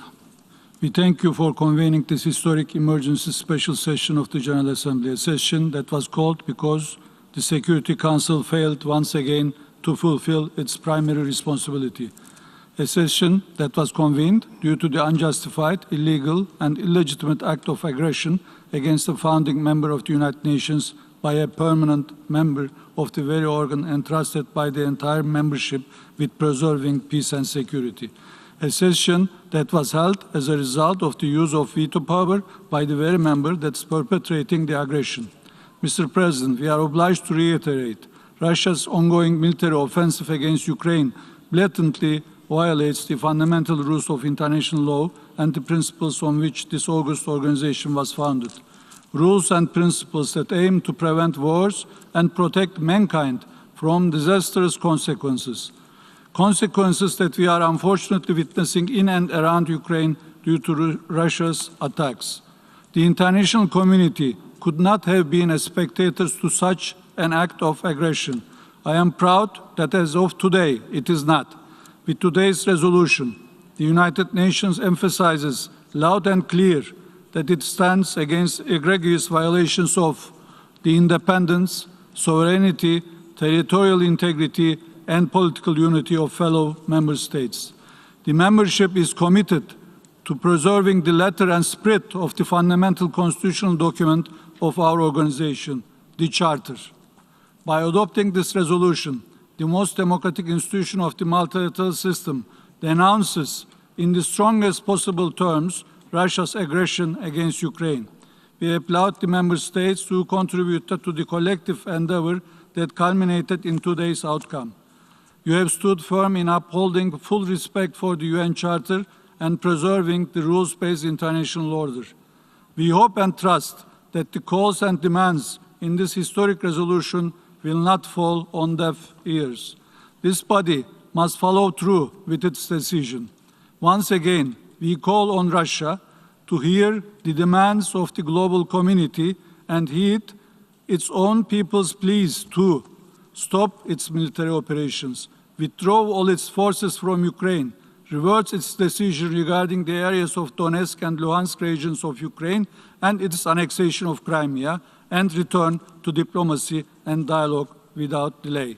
We also reiterate our call for an immediate humanitarian pause. The peoples of the world hold their breath and wait with hope to see the march to the precipice halt. It is still not too late to go back to the negotiating table with serious engagement. Mr. President, as a neighbor and friend of both the Russian and the Ukrainian people, Turkey stands ready to facilitate the peaceful settlement of the conflict. Thank you, Mr. President. I thank the distinguished representative of Turkey. We still have 9 more countries member states who wish to speak. Therefore, we have heard the last speaker in statements after adoption. For this meeting, we shall hear the remaining speakers this afternoon in this hall at 3 p.m. The meeting is adjourned.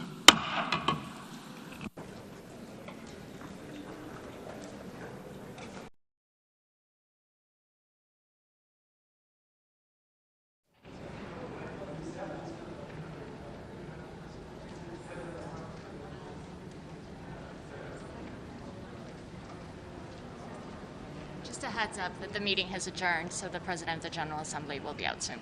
Yep.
A very good afternoon.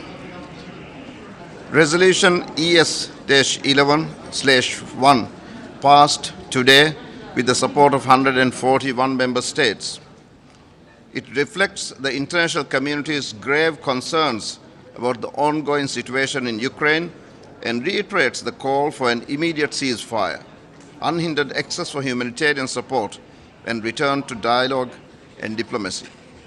Specifically, the resolution demands a cessation in the use of force and the withdrawal of all military from Ukraine. It points to the principles set forth in the Charter of the United Nations and the Declaration on Friendly Relations. I join member states in expressing concern about reports of attacks on civilian facilities such as residences, schools, and hospitals, and of civilian casualties, including women, older persons, persons with disabilities, and children. I also share concerns about the deteriorating humanitarian situation in and around Ukraine, with an increasing number of internally displaced persons and refugees in need of humanitarian assistance. I thus welcome the $1.7 billion humanitarian appeal launched yesterday and call on the international community to support it. As requested by the member states in the resolution, I look forward to receiving in 30 days the report of the Emergency Relief Coordinator on the humanitarian situation in Ukraine and on the humanitarian response. As President of the General Assembly, and in line with the resolution adopted today, the 11th Emergency Special Session will be temporarily adjourned this afternoon.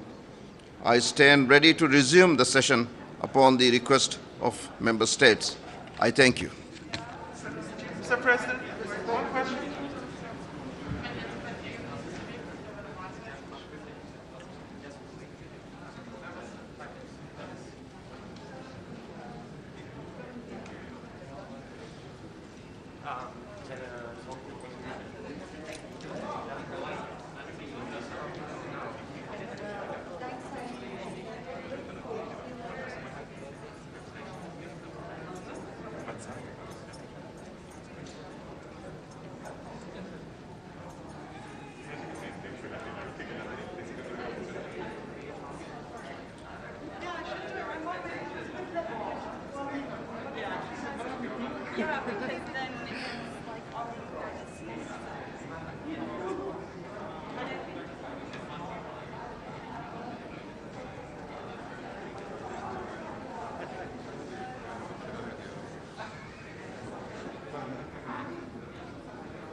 troupes ni de base de l'OTAN en Ukraine. Ce sont des mensonges.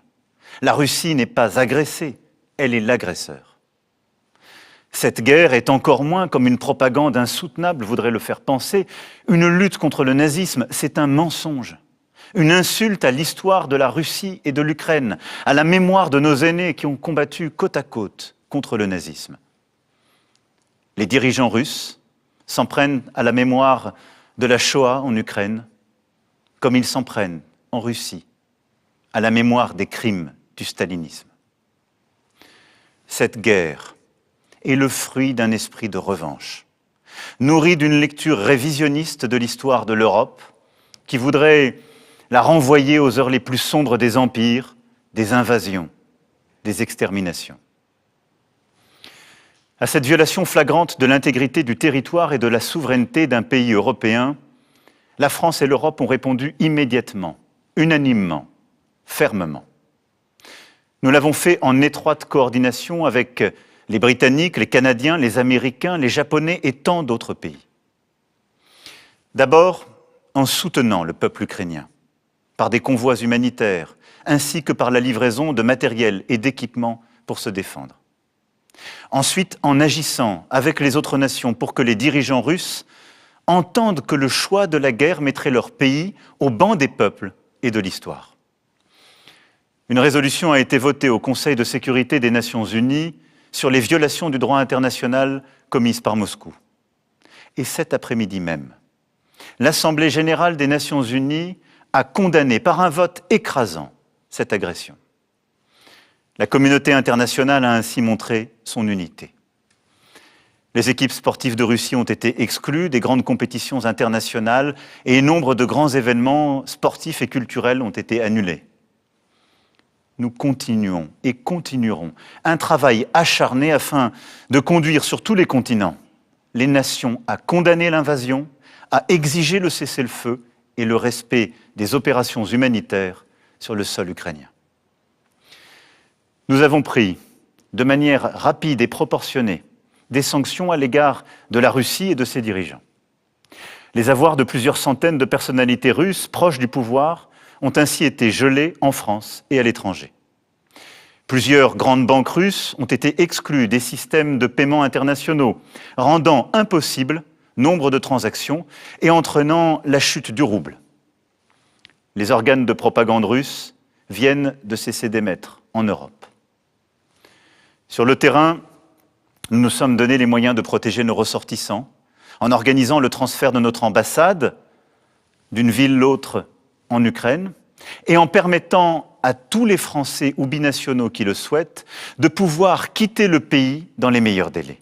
Et je veux ici, en votre nom, remercier l'ensemble des diplomates, policiers, militaires et agents de l'État qui continuent de mener cet effort et prennent en charge nos compatriotes en Moldavie et sur les principaux points de sortie du territoire ukrainien. Je remercie aussi l'ensemble des journalistes qui couvrent avec courage le conflit et œuvrent ainsi à la liberté d'information de tous les citoyens du monde. Enfin, nous avons participé à l'effort dans le cadre de l'OTAN pour protéger la sécurité et la souveraineté de nos alliés européens en renforçant la présence militaire que nous avons déjà dans les États baltes et dans la région. Ainsi, plusieurs centaines de soldats français sont arrivés hier sur le sol de la Roumanie. Initiatives diplomatiques, sanctions contre les dirigeants politiques et économiques de la Russie, soutien à la population ukrainienne vont ainsi se poursuivre et s'intensifier avec pour objectif d'obtenir l'arrêt des combats. Mais pour autant, nous ne sommes pas en guerre contre la Russie. Nous savons tout ce qui nous lie à ce grand peuple européen, qu'est le peuple russe, qui a tant sacrifié durant la Seconde Guerre mondiale pour sauver l'Europe de l'abîme. Nous sommes aujourd'hui aux côtés de tous les Russes qui, refusant qu'une guerre indigne soit menée en leur nom, ont l'esprit de responsabilité et le courage de défendre la paix, et qui le font savoir en Russie et ailleurs. C'est pour cela que si j'échange constamment avec le président Zelensky, j'ai aussi choisi de rester en contact et resterai en contact autant que je le peux et autant que c'est nécessaire avec le président Poutine, pour chercher sans relâche à le convaincre de renoncer aux armes, pour aider autant que la France le peut dans le cadre des pourparlers en cours, et pour prévenir la contagion et l'élargissement du conflit autant que nous le pouvons. Les équilibres de notre continent, comme plusieurs aspects de notre quotidien, sont d'ores et déjà bouleversés par cette guerre et connaîtront des changements profonds dans les mois qui viennent. Notre Europe en sera bousculée. J'aurai l'occasion d'y revenir. Plusieurs centaines de milliers de réfugiés venant d'Ukraine sont et seront accueillis sur notre continent. La France prendra sa part. Et je veux ici d'ores et déjà remercier nos villes, nos villages qui ont commencé à se mobiliser, remercier nos associations qui aussi œuvrent pour accueillir dans les meilleures conditions. Nous nous organisons et nous prendrons soin de celles et ceux qui rejoignent notre sol pour être protégés.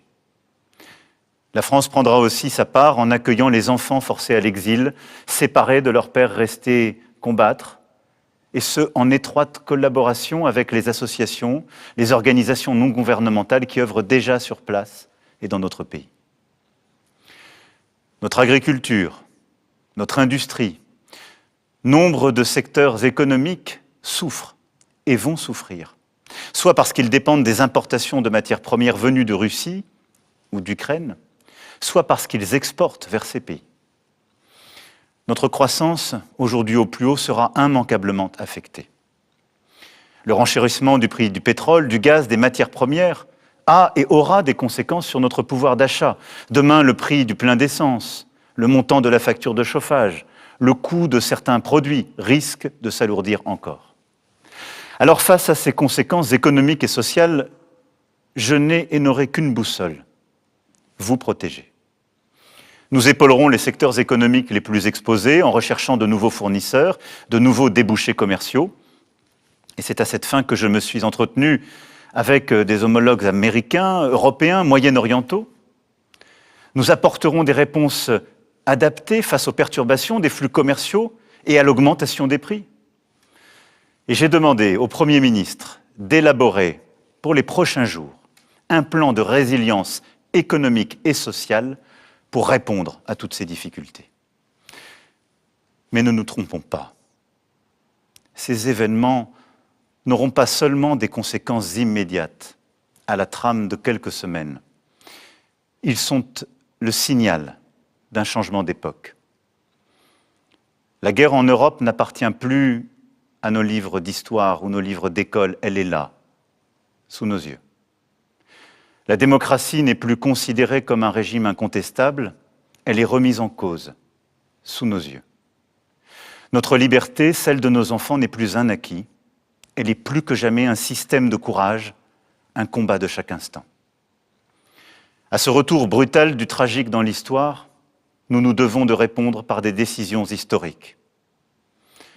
Notre pays amplifiera donc l'investissement dans sa défense décidé dès 2017 et poursuivra sa stratégie d'indépendance et d'investissement dans son économie, sa recherche, son innovation, déjà renforcée à la lumière de la pandémie. Notre Europe, dans cette épreuve, démontre, comme elle l'a fait ces derniers mois, une unité remarquable. Elle doit désormais accepter de payer le prix de la paix, de la liberté, de la démocratie. Elle doit investir davantage pour moins dépendre des autres continents et pouvoir décider pour elle-même, en d'autres termes, devenir une puissance plus indépendante, plus souveraine. Puissance économique d'abord. Nous ne pouvons plus dépendre des autres pour nous nourrir, nous soigner, nous informer, nous financer. Voilà pourquoi, dans le prolongement des décisions prises au plus fort de la pandémie, avec le plan de relance européen, nous devrons promouvoir un nouveau modèle économique fondé sur l'indépendance et le progrès. Puissance énergétique ensuite. Nous ne pouvons plus dépendre des autres, et notamment du gaz russe, pour nous déplacer, nous chauffer, faire fonctionner nos usines. Voilà pourquoi, après avoir décidé pour la France le développement des énergies renouvelables et la construction de nouveaux réacteurs nucléaires, je défendrai une stratégie d'indépendance énergétique européenne. Puissance de paix enfin. Nous ne pouvons pas dépendre des autres pour nous défendre, que ce soit sur terre, sur mer, sous la mer, dans les airs, dans l'espace ou le cyberespace. À cet égard, notre défense européenne doit franchir une nouvelle étape. Je réunirai les 10 et 11 mars prochains à Versailles les chefs d'État et de gouvernement européens lors d'un sommet qui aura à décider sur ces sujets. D'ores et déjà, notre Europe a montré unité et détermination. Elle est entrée dans une nouvelle ère. Il nous faut poursuivre. Mes chers compatriotes, la guerre en Ukraine marque une rupture pour notre continent et nos générations. Je sais combien elle vous inquiète, légitimement. Elle nous mobilise et nous imposera de prendre des décisions. Je vous en rendrai compte. Cette guerre vient aussi percuter notre vie démocratique et la campagne électorale qui s'ouvre officiellement à la fin de cette semaine.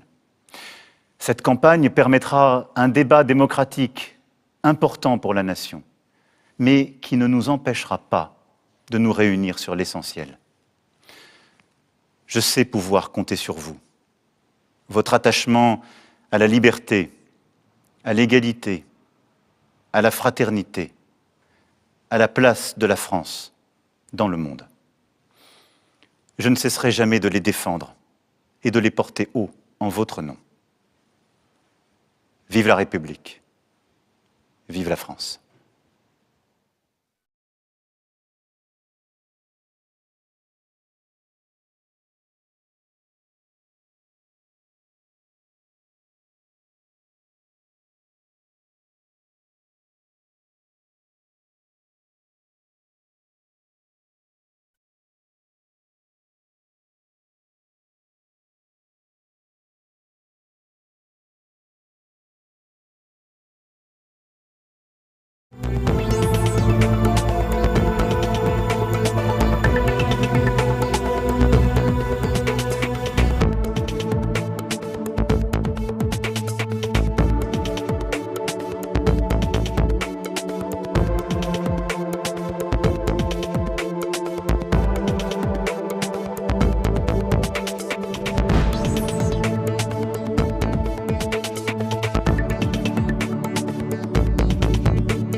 and radio tower, and destroyed part of the Babi Yar Holocaust Memorial. Apartment buildings outside of Kyiv were hit, partially collapsed. A huge explosion occurred in the main square of Kharkiv, Ukraine's second largest city. These aren't military targets. They are places where civilians work and families live. Kharkiv is one of the largest Russian-speaking cities in Europe. It's fewer than 50 miles from Belgorod, its sister city in Russia. And Belgorod is where the missiles against Kharkiv were likely fired. President Putin, among the many false justifications he's given for invading Ukraine, has cited the need to protect against an imaginary threat to Russian ethnic and Russian-speaking peoples. How is assaulting and bombing the population of Kharkiv, again, one of the largest Russian-speaking cities in Europe, advancing that purported goal? As President Zelensky said after the assault, there was never a border between Kharkiv and its Russian sister city.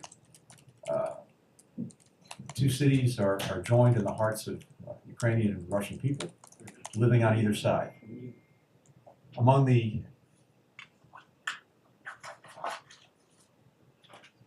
great damage we see from war, we're seeing that in Kharkiv.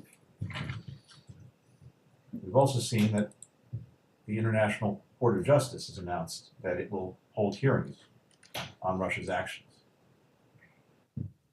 Already the human costs of the Kremlin's unwarranted, unprovoked, and unjustified war on Ukraine are staggering.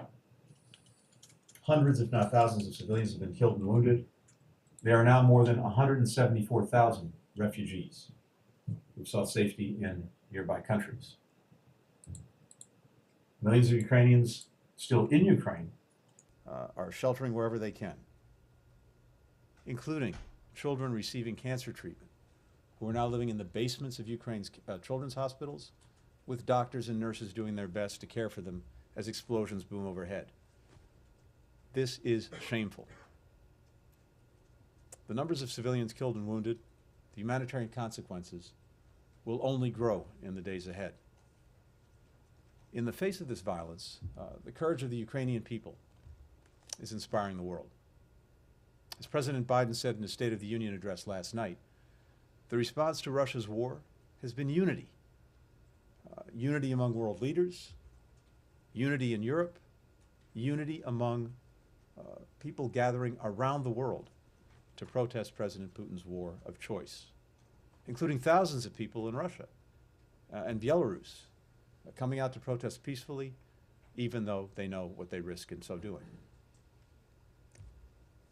Because the Biden administration dedicated its first year to repairing and rebuilding our alliances and partnerships in Europe and around the world, and because we spent the better part of the past several months raising alarms about looming Russian aggression, declassifying and sharing our intelligence nearly in real time, and relentlessly exposing President Putin's lies, we were ready. In fact, one reason why we're seeing the unified response now is because we made the decision late last year to publicize to the world what we knew was underway and the playbook we were convinced Russia would follow. I went to the UN Security Council 2 weeks ago to walk through, step by step, the pretext for war that we were sure President Putin would invent and the subsequent military invasion that he planned to order. And that's precisely what he did, while Russian officials continued to deny it right until the invasion began. Seeing that duplicity and premeditated aggression play out exactly as we had predicted has generated outrage and solidarity across Europe and around the world. And that's turned into unprecedented action. We said that if the Kremlin ordered an invasion, we would help Ukraine defend itself while imposing costs on Russia. Last week, the President approved $350 million in military assistance to Ukraine to help with the armored, airborne, and other significant threats it now faces. That brings our total security assistance to Ukraine in the past year to more than $1 billion, more than in any previous year. Over the past several days, I authorized the expedited transfer of U.S.-origin defensive equipment from allies to Ukraine, and we're coordinating efforts to get this equipment, including anti-tank and anti-aircraft weaponry, as well as small arms and munitions, into the hands of Ukrainian fighters who are defending their country with skill and determination. We're sending humanitarian assistance to the people of Ukraine as well. 3 days ago, we announced nearly $54 million in additional support, on top of the more than $300 million that we provided in recent years. USAID has deployed a disaster assistance response team, our top international emergency responders, to lead the U.S. humanitarian response in coordination with European allies, partners, and international organizations. And USAID Director Samantha Power was, as you know, just in Poland along the border with Ukraine a few days ago, along with other senior officials from the State Department. And we're working to support the frontline countries, including Poland, Moldova, Romania, Hungary, and Slovakia, that have welcomed hundreds of thousands of refugees, including many children, elderly people, people with disabilities, all of whom are fleeing Ukraine to escape Russia's violence and facing harrowing journeys to reach safety. We and our allies and partners will work to keep people safe, manage the flow of refugees, keep border crossings open, and provide critical supplies. At the same time, we're holding Russia accountable, including Russia's economy. Back on December 1st, I said that Russia would face massive consequences for attacking Ukraine, including severe and lasting economic costs. The United States and more than 30 allies and partners, representing more than half the world's economy, have made good on that commitment, with powerful sanctions and export controls on Russia, including additional actions just today. We've now sanctioned most of Russia's largest financial institutions and its sovereign wealth fund. The European Union removed key sanctioned Russian banks from the SWIFT international payments network. We've restricted Russia's ability to seek funding beyond its borders. 13 of the most critical Russian state-owned enterprises, including Gazprom, are now extremely limited in raising money through the U.S. market. We've imposed sanctions on individuals, including President Putin, other members of Russia's Security Council, and elites and their family members. And we and our allies and partners are launching a task force to identify, track down, and freeze the assets of sanctioned Russian companies and oligarchs. We will freeze and seize their yachts, their private jets, their opulent estates in world capitals. Today, we're also imposing sweeping sanctions on Russia's defense sector. In total, 22 Russian defense-related entities will be designated, including companies that make combat aircraft, infantry fighting vehicles, missiles, unmanned aerial vehicles, electronic warfare systems, the very systems now being used to assault the Ukrainian people, abuse human rights, violate international humanitarian law. We're also imposing export controls on Belarus to hold the Lukashenko regime accountable for being a co-belligerent in President Putin's war of choice. We will choke off Belarus's ability to import key technologies. And if Lukashenko's support for the war continues, the consequences for his regime will escalate. All told, these sanctions and restrictions have had a powerful effect on Russia's economy. The value of the ruble has plummeted. The Russian stock market closed as fear of capital flight rose. Interest rates more than doubled. Russia's credit rating has been cut to junk status. The value of President Putin's war fund has vanished. And by choking Russia's access to technology, we're delivering a blow to its economy and military that will be felt not just now, but for years to come. President Putin may have assumed that the United States and our allies were bluffing when we warned of massive, unprecedented consequences. But, as President Biden likes to say, big nations can't bluff. The United States doesn't bluff, and President Putin has gravely miscalculated. As President Biden made clear last night, this is President Putin's war. This isn't the Russian people's war. It's becoming clearer by the day that the Russian people oppose it. Members of the Russian military oppose it and had no idea what they were being sent to do. And now the Russian people will suffer the consequences of their leaders' choices. So, my message to the people of Russia, if they're even able to hear it, as the Kremlin cracks down even harder on media outlets reporting the truth, my message is that we know many of you want no part of this war. You, like Ukrainians, like Americans, like people everywhere, want the same basic things. Good jobs, clean air and water, the chance to raise your kids in safe neighborhoods, to send them to good schools, to give them better lives than you had. How in the world does President Putin's unprovoked aggression against Ukraine help you achieve any of these things? How is it going to make your lives better? The economic costs that we've been forced to impose on Russia are not aimed at you. They're aimed at compelling your government to stop its actions, to stop its aggression. And just as millions of us around the world stand together against Moscow's aggression, we also stand together with you as you demand that your leaders end this war. If President Putin wants to demonstrate leadership, he should allow Russian soldiers to go home to their families. Finally, the United States is continuing our diplomatic efforts. We're keeping the door open to a diplomatic way forward. That's going to be very hard to happen without military de-escalation. It's much more difficult for diplomacy to succeed when guns are firing, tanks are rolling, planes are flying. But if Russia pulls back and pursues diplomacy, we stand ready to do the same thing. Meanwhile, our intensive diplomacy with allies and partners continues. I've been in virtually daily contact with my friend and counterpart, Ukraine's Foreign Minister Kuleba. And I've made clear that we'll support any diplomatic efforts by the Ukrainian government to reach a ceasefire and withdrawal of Russian forces. If there are diplomatic steps that we can take that the Ukrainian government believes would be helpful, we're prepared to take them, even as we continue to support Ukraine's ability to defend itself.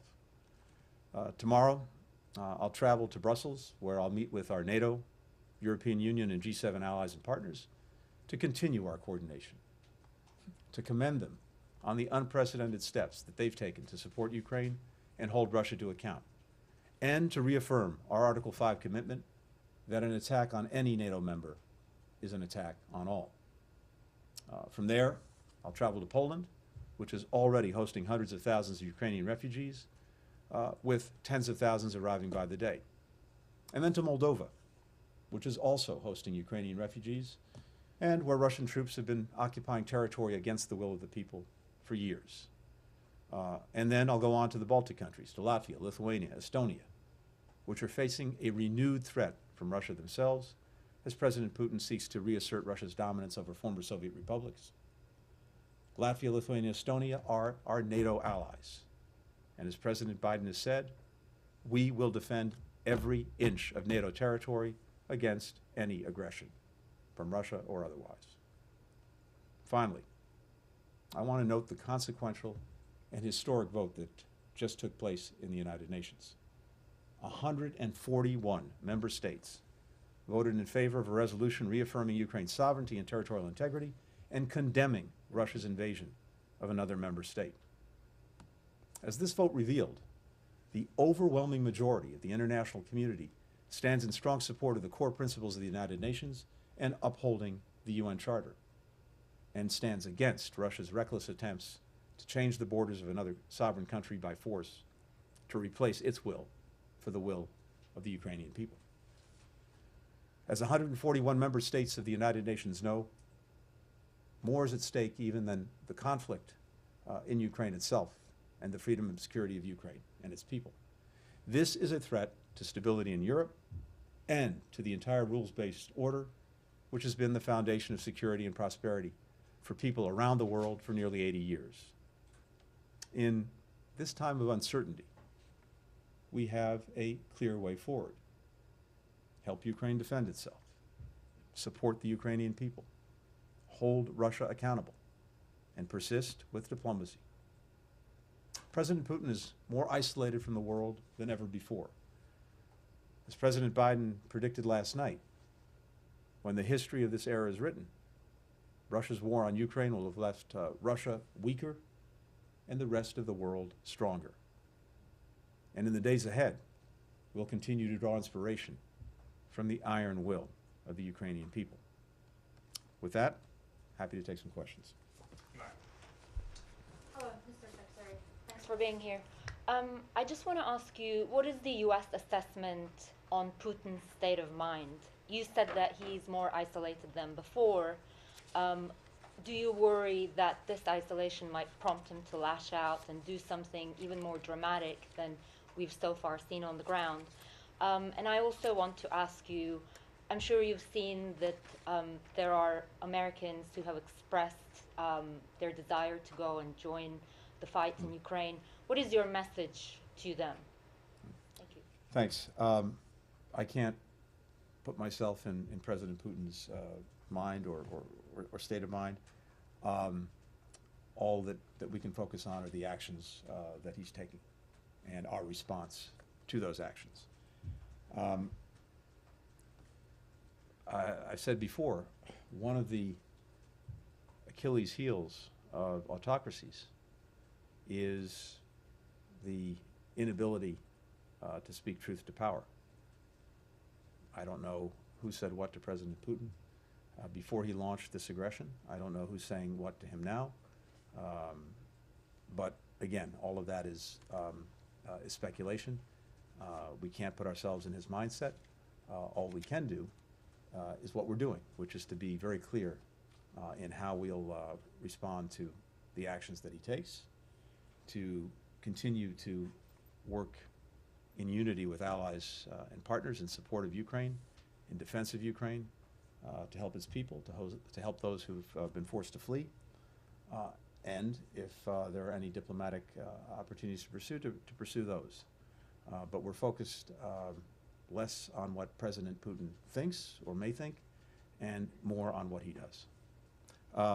And with regard to the second part of your question, look, we've been very clear for some time, of course, in calling on Americans who may have been resident in Ukraine to leave, and making clear to Americans who may be thinking of traveling there not to go. For those who want to help Ukraine and help its people, there are many ways to do that, including by supporting and helping the many NGOs that are working to provide humanitarian assistance, providing resources themselves to groups that are trying to help Ukraine, by being advocates for Ukraine and for a peaceful resolution to this crisis that was created by Russia. Those are the most effective ways that people who want to help can do so. Mr. Secretary, you just quoted the president saying big nations don't bluff. Mm-hmm. Do you think that President Putin is bluffing by putting his nuclear forces on alert? And I had another question, if you don't mind. Are you surprised that we have not seen more? We've seen some denial of services, but are you surprised that we have not seen a more massive cyber attack against Ukraine or against other of the NATO nations or against us? Do you think that the legislation that just passed improves our ability to defend against such attacks? And if I could impose on you one more question. I talked today to Daria Kaleniuk, who was part of the president in your democracy summit this year. And you know how passionate she is, perhaps you saw her questioning. And she says that despite everything that has been done, and I would say it's an extraordinary amount of coordination and agreement with the allies, it's not going to get there in time. That convoy is sitting outside Kyiv and poised to encircle Kyiv, and they're not going to get those supplies. What more can be done to help those people? Andrea, thank you. Let me take them in not quite reverse order. First, just on the cyber piece, two things. First, yes, the legislation that you referred to is extremely helpful. But beyond that and before that, we have been very focused on the potential for cyber attacks, not only against Ukraine, but against us, against allies and partners. We've been working for months, first with Ukraine, and also among ourselves, to harden, to sharpen defenses. All of that work is very much underway, including with the private sector. And so I think we have to be very much on guard about that possibility. We are.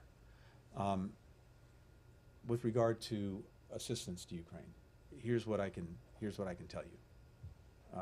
We are very actively working every day, every hour to provide that assistance and to make sure that to the best of our ability it gets to where it needs to go.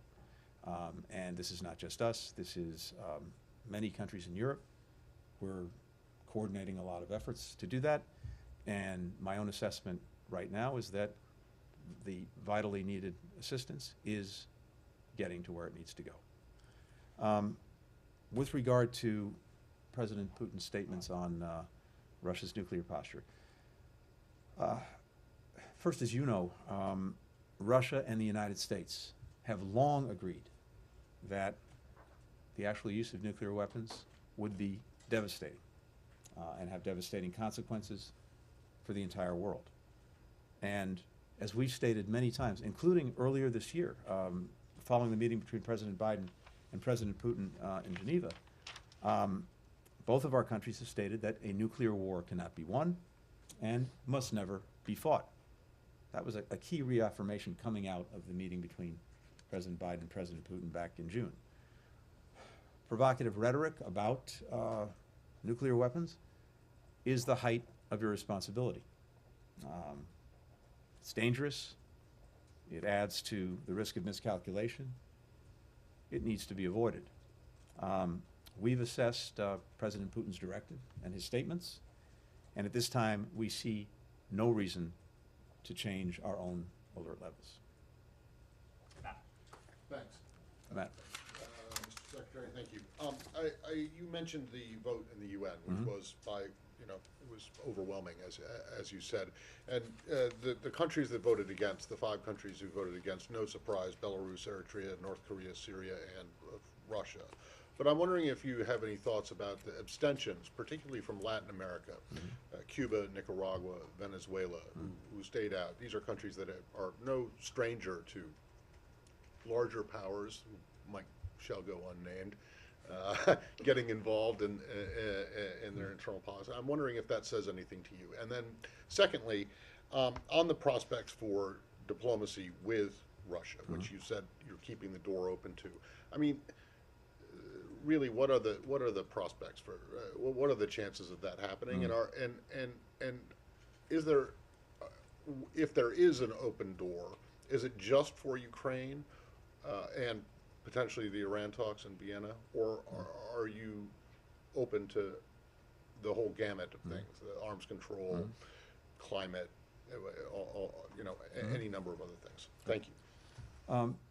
Matt, first of all, to put the vote in the UN in perspective, it is both overwhelming and I would even say historic.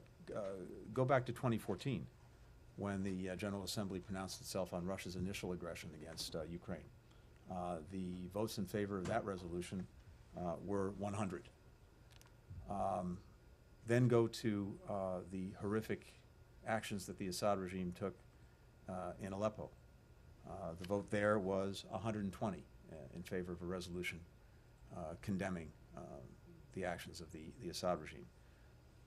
Today, 141 votes. That speaks powerfully and eloquently about the overwhelming majority of the world and its views about what Russia is doing in Ukraine. I'm not going to parse the individual votes. I think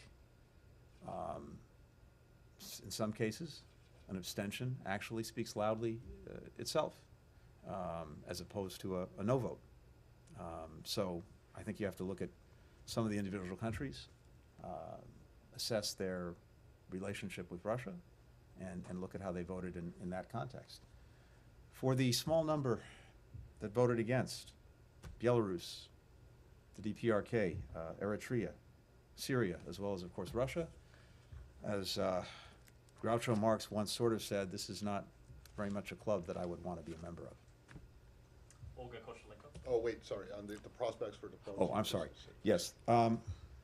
Look, as I said a moment ago, with regard to Ukraine itself, we, of course, remain open to pursuing any reasonable path, but it's very hard to see any path when the bombs are dropping, the planes are flying, the tanks are rolling. So de-escalation, pulling back forces, that would open a path to diplomacy. And we, I think, demonstrated very clearly in the months leading up to Russia's aggression that we were prepared to engage Russia diplomatically on any legitimate security concerns on a reciprocal basis. That remains, unfortunately, tragically, horrifically. I think we've seen, and you don't have to take my word for it, just listen to President Putin's own words, that virtually everything the Russian government professed to be concerned about was not really what was at issue. For example, Ukraine joining NATO. What President Putin has said loudly and clearly, and has now demonstrated by the actions that Russia has taken, is that what this is about for him is Ukraine being absorbed in one fashion or another into Russia. He sees Ukraine as having no independent existence. He wants to reincorporate it into an empire. Short of that, to make it part of a renewed sphere of influence, or maybe at the very least, to make it totally neutral. So this is about way more than the issues that we were prepared to engage Russia on. So two quick pieces on the diplomacy now. One, with regard to Ukraine itself, first and foremost, the question is if Ukraine thinks there is a path that would help advance its interests, protect it, and the war, and we can be helpful in that, of course, we're fully prepared to do that. But we really look to the Ukrainian government to see what, if anything, might make sense. They're engaged in talks with Russia. They had one round. There may be another one. We'll see. But of course, the demands that Russia put on the table were beyond excessive. They were, of course, non-starters. And what we've seen repeatedly is that Russia goes through the pretense of diplomacy to distract and continue on its aggressive path. More broadly, even as we've imposed and continue to impose massive costs on Russia for its aggression and actions in Ukraine, if we determine that there are areas that it's in our interest to continue to pursue and that in one fashion or another may involve some engagement from Russia, we'll continue to pursue that. We're not going to let Russia dictate in any way what's in our interests and how to pursue them. Time for a final question from Olga Koshelenko. Media Ukraine. Just a few days ago, European Union proposed to donate their fighter jets to Ukraine to protect our sky, but as far as I know, for now, this deal has fallen apart. I know that you were on a phone call with Foreign Minister Kuleba today discussing this topic as well. Could one expect that after your travel to Europe, something could change and Ukraine will get access to those jets? Thank you. I can't comment in detail on my conversations with Foreign Minister Kuleba. We talked about a lot of things, including the ongoing provision of security assistance to Ukraine. And that is something that I will be talking to European allies and partners about in a couple of days in Brussels. Again, I can tell you, as I mentioned in response to Andrea's question, that when it comes to vital defensive military equipment that Ukraine needs, we are very actively coordinating its provision, and that assistance is getting there.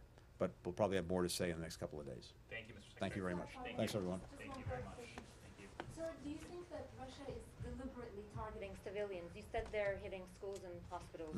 Are they doing it deliberately?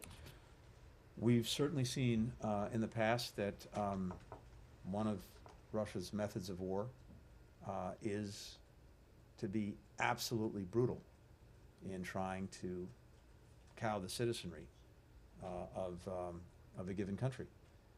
And that includes, at the very least, indiscriminate targeting and potentially deliberate targeting as well. We're looking very closely at what's happening in Ukraine right now, including what's happening to civilians. We're taking account of it, we're documenting it, and we want to ensure, among other things, that there's accountability for it. Thank you. Thank you. War crimes, Mr. Secretary? Are these war crimes?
Françaises, Français, mes chers compatriotes, depuis l'attaque brutale lancée par le président Poutine contre l'Ukraine le 24 février, les forces russes bombardent Kiev, assiègent les villes les plus importantes du pays. Des centaines de civils ukrainiens ont d'ores et déjà été tués. Des femmes et des enfants ont été tués encore ce jour. Les jours qui viennent seront vraisemblablement de plus en plus durs. Des centaines de milliers de réfugiés fuient vers la Moldavie, la Pologne, la Roumanie, la Hongrie, la Slovaquie et progressivement le reste de l'Europe.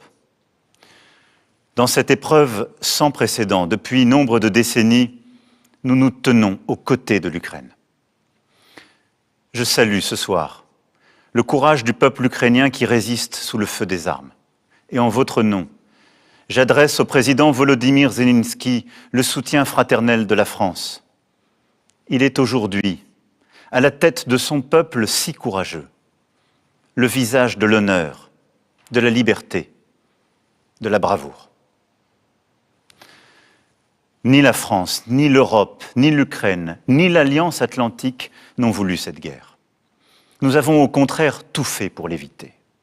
Vous le savez, j'ai depuis 2017 conduit un dialogue exigeant et constant avec le président Poutine.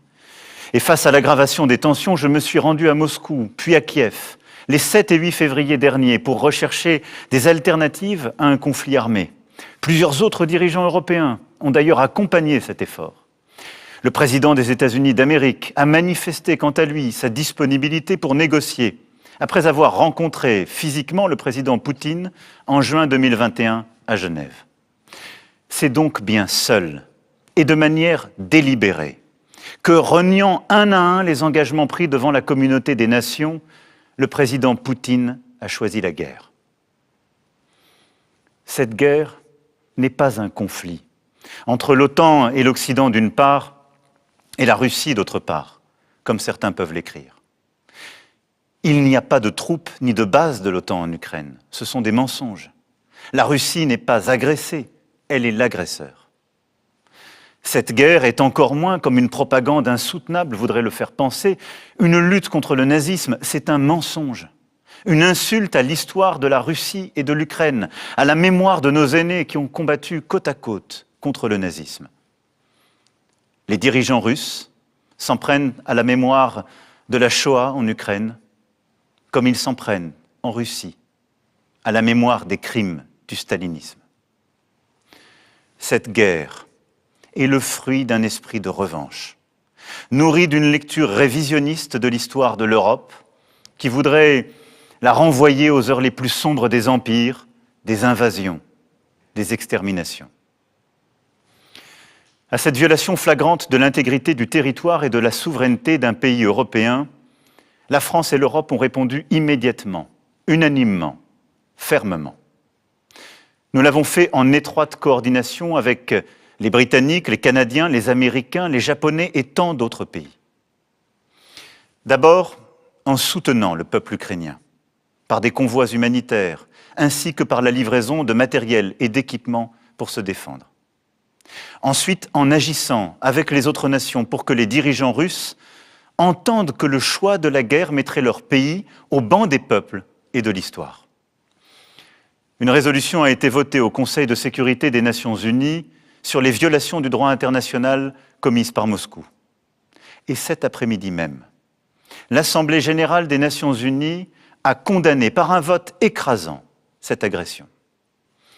La communauté internationale a ainsi montré son unité. Les équipes sportives de Russie ont été exclues des grandes compétitions internationales et nombre de grands événements sportifs et culturels ont été annulés. Nous continuons et continuerons un travail acharné afin de conduire sur tous les continents les nations à condamner l'invasion, à exiger le cessez-le-feu et le respect des opérations humanitaires sur le sol ukrainien. Nous avons pris, de manière rapide et proportionnée, des sanctions à l'égard de la Russie et de ses dirigeants. Les avoirs de plusieurs centaines de personnalités russes proches du pouvoir ont ainsi été gelés en France et à l'étranger. Plusieurs grandes banques russes ont été exclues des systèmes de paiement internationaux, rendant impossible nombre de transactions et entraînant la chute du rouble. Les organes de propagande russes viennent de cesser d'émettre en Europe. Sur le terrain, nous nous sommes donné les moyens de protéger nos ressortissants en organisant le transfert de notre ambassade d'une ville à l'autre en Ukraine et en permettant à tous les Français ou binationaux qui le souhaitent de pouvoir quitter le pays dans les meilleurs délais. Et je veux ici, en votre nom, remercier l'ensemble des diplomates, policiers, militaires et agents de l'État qui continuent de mener cet effort et prennent en charge nos compatriotes en Moldavie et sur les principaux points de sortie du territoire ukrainien. Je remercie aussi l'ensemble des journalistes qui couvrent avec courage le conflit et œuvrent ainsi à la liberté d'information de tous les citoyens du monde. Enfin, nous avons participé à l'effort dans le cadre de l'OTAN pour protéger la sécurité et la souveraineté de nos alliés européens en renforçant la présence militaire que nous avons déjà dans les États baltes et dans la région. Ainsi, plusieurs centaines de soldats français sont arrivés hier sur le sol de la Roumanie. Initiatives diplomatiques, sanctions contre les dirigeants politiques et économiques de la Russie, soutien à la population ukrainienne vont ainsi se poursuivre et s'intensifier avec pour objectif d'obtenir l'arrêt des combats. Et pour autant, nous ne sommes pas en guerre contre la Russie. Nous savons tout ce qui nous lie à ce grand peuple européen, qu'est le peuple russe, qui a tant sacrifié durant la Seconde Guerre mondiale pour sauver l'Europe de l'abîme. Nous sommes aujourd'hui aux côtés de tous les Russes qui, refusant qu'une guerre indigne soit menée en leur nom, ont l'esprit de responsabilité et le courage de défendre la paix, et qui le font savoir en Russie et ailleurs. C'est pour cela que si j'échange constamment avec le président Zelensky, j'ai aussi choisi de rester en contact et resterai en contact autant que je le peux et autant que c'est nécessaire avec le président Poutine, pour chercher sans relâche à le convaincre de renoncer aux armes, pour aider autant que la France le peut dans le cadre des pourparlers en cours, et pour prévenir la contagion et l'élargissement du conflit autant que nous le pouvons. Les équilibres de notre continent comme plusieurs aspects de notre quotidien, sont d'ores et déjà bouleversés par cette guerre et connaîtront des changements profonds dans les mois qui viennent. Notre Europe en sera bousculée. J'aurai l'occasion d'y revenir. Plusieurs centaines de milliers de réfugiés venant d'Ukraine sont et seront accueillis sur notre continent. La France prendra sa part. Et je veux ici d'ores et déjà remercier nos villes, nos villages qui ont commencé à se mobiliser, remercier nos associations qui aussi œuvrent pour accueillir dans les meilleures conditions. Nous nous organisons et nous prendrons soin de celles et ceux qui rejoignent notre sol pour être protégés. La France prendra aussi sa part en accueillant les enfants forcés à l'exil, séparés de leurs pères restés combattre, et ce, en étroite collaboration avec les associations, les organisations non gouvernementales qui œuvrent déjà sur place et dans notre pays. Notre agriculture, notre industrie, nombre de secteurs économiques souffrent et vont souffrir, soit parce qu'ils dépendent des importations de matières premières venues de Russie ou d'Ukraine, soit parce qu'ils exportent vers ces pays. Notre croissance, aujourd'hui au plus haut, sera immanquablement affectée. Le renchérissement du prix du pétrole, du gaz, des matières premières a et aura des conséquences sur notre pouvoir d'achat. Demain, le prix du plein d'essence, le montant de la facture de chauffage, le coût de certains produits risquent de s'alourdir encore. Alors, face à ces conséquences économiques et sociales, je n'ai et n'aurai qu'une boussole, vous protéger. Nous épaulerons les secteurs économiques les plus exposés en recherchant de nouveaux fournisseurs, de nouveaux débouchés commerciaux. Et c'est à cette fin que je me suis entretenu avec des homologues américains, européens, moyen-orientaux. Nous apporterons des réponses adaptées face aux perturbations des flux commerciaux et à l'augmentation des prix. Et j'ai demandé au Premier ministre d'élaborer pour les prochains jours un plan de résilience économique et sociale pour répondre à toutes ces difficultés. Mais ne nous trompons pas. Ces événements n'auront pas seulement des conséquences immédiates à la trame de quelques semaines. Ils sont le signal d'un changement d'époque. La guerre en Europe n'appartient plus à nos livres d'histoire ou nos livres d'école, elle est là, sous nos yeux. La démocratie n'est plus considérée comme un régime incontestable, elle est remise en cause, sous nos yeux. Notre liberté, celle de nos enfants, n'est plus un acquis, elle est plus que jamais un système de courage, un combat de chaque instant. À ce retour brutal du tragique dans l'histoire, nous nous devons de répondre par des décisions historiques. Notre pays amplifiera donc l'investissement dans sa défense décidé dès 2017 et poursuivra sa stratégie d'indépendance et d'investissement dans son économie, sa recherche, son innovation, déjà renforcée à la lumière de la pandémie. Notre Europe, dans cette épreuve, démontre, comme elle l'a fait ces derniers mois, une unité remarquable. Elle doit désormais accepter de payer le prix de la paix, de la liberté, de la démocratie. Elle doit investir davantage pour moins dépendre des autres continents et pouvoir décider pour elle-même, en d'autres termes, devenir une puissance plus indépendante, plus souveraine. Puissance économique d'abord. Nous ne pouvons plus dépendre des autres pour nous nourrir, nous soigner, nous informer, nous financer. Voilà pourquoi, dans le prolongement des décisions prises au plus fort de la pandémie, avec le plan de relance européen, nous devrons promouvoir un nouveau modèle économique fondé sur l'indépendance et le progrès. Puissance énergétique ensuite. Nous ne pouvons plus dépendre des autres, et notamment du gaz russe, pour nous déplacer, nous chauffer, faire fonctionner nos usines.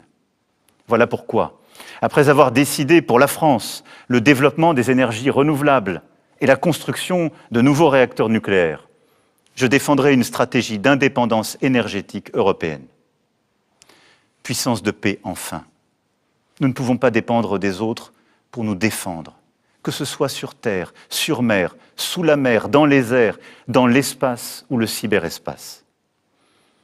À cet égard, notre défense européenne doit franchir une nouvelle étape. Je réunirai les 10 et 11 mars prochains à Versailles les chefs d'État et de gouvernement européens lors d'un sommet qui aura à décider sur ces sujets. D'ores et déjà, notre Europe a montré unité et détermination. Elle est entrée dans une nouvelle ère. Il nous faut poursuivre. Mes chers compatriotes, la guerre en Ukraine marque une rupture pour notre continent et nos générations. Je sais combien elle vous inquiète, légitimement. Elle nous mobilise et nous imposera de prendre des décisions. Je vous en rendrai compte. Cette guerre vient aussi percuter notre vie démocratique et la campagne électorale qui s'ouvre officiellement à la fin de cette semaine. Cette campagne permettra un débat démocratique important pour la nation, mais qui ne nous empêchera pas de nous réunir sur l'essentiel. Je sais pouvoir compter sur vous. Votre attachement à la liberté, à l'égalité, à la fraternité, à la place de la France dans le monde. Je ne cesserai jamais de les défendre et de les porter haut en votre nom. Vive la République. Vive la France.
And then as a second question, can you give a picture of what's going on in the south?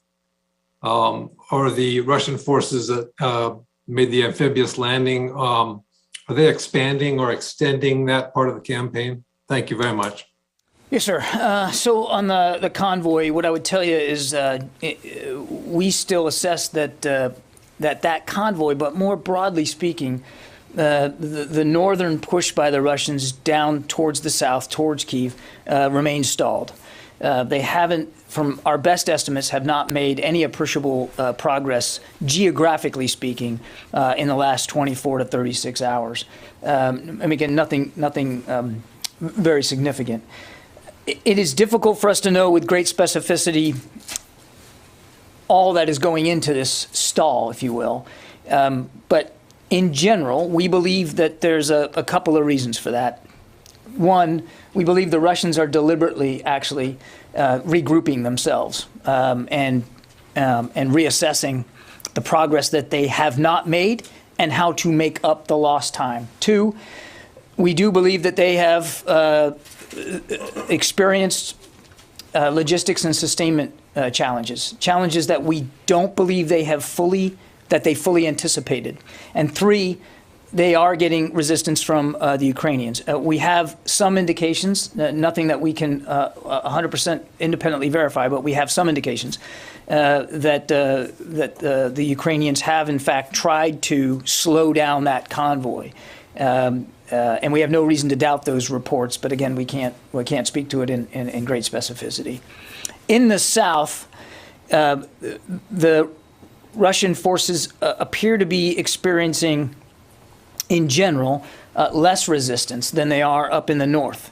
That said, the town of Kherson, which we knew they were moving on out of Crimea towards the northwest, that is, in our estimation, at least from what we can see, still a very contested fight. I know the Russians have claimed that they've got the town of Kherson. We're not in a position to call it either way. It appears to us that the Ukrainians are certainly fighting over that town.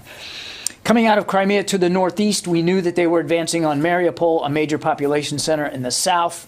We believe that that advance is ongoing, that we don't believe that they are in the city center, and we do have every indication that Mariupol will be defended. So they are sort of branching out. If you look at Crimea and go north, they're branching out to both the northeast and the northwest. But they are beginning now, our assessment is, as they get closer to these two population centers down the south, in the south, we believe they're facing more resistance. Yes, anybody here? Tara. Hi, John. On the change to the Minuteman test, have any other changes been made to U.S. nuclear forces to put them on a higher alert readiness level? And then secondly,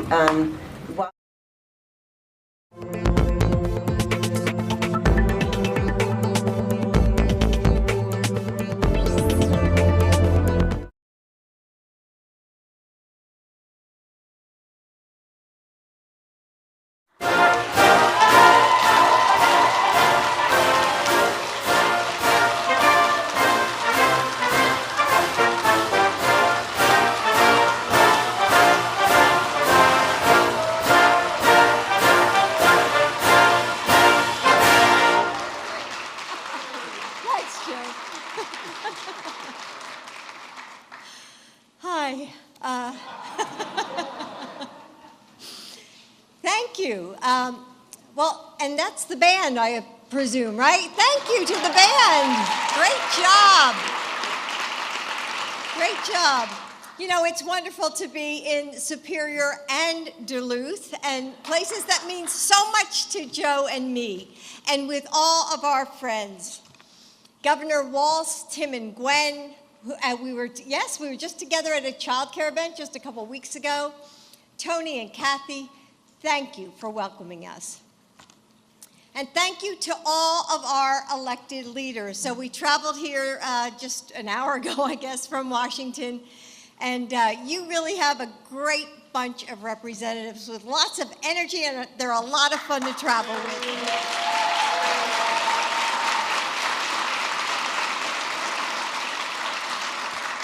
On another cold winter morning, you know, much like today, I held our family Bible and watched my husband take the oath of office. In that moment, he was the man I fell in love with so many years ago, a father of... Okay, all right. I guess I don't tell him enough. A father of two boys standing in the wreckage of unthinkable loss, who stitched a broken family together with grit and grace.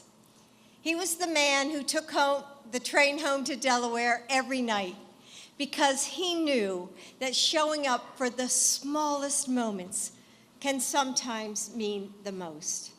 He was the senator who learned that, you know, to get up when he got knocked down and fight even harder for what he knows is right. The vice president, whose steadfast counsel helped guide our country through many storms. That day, he was Joe. And then, suddenly, he became something else, too. The President of the United States.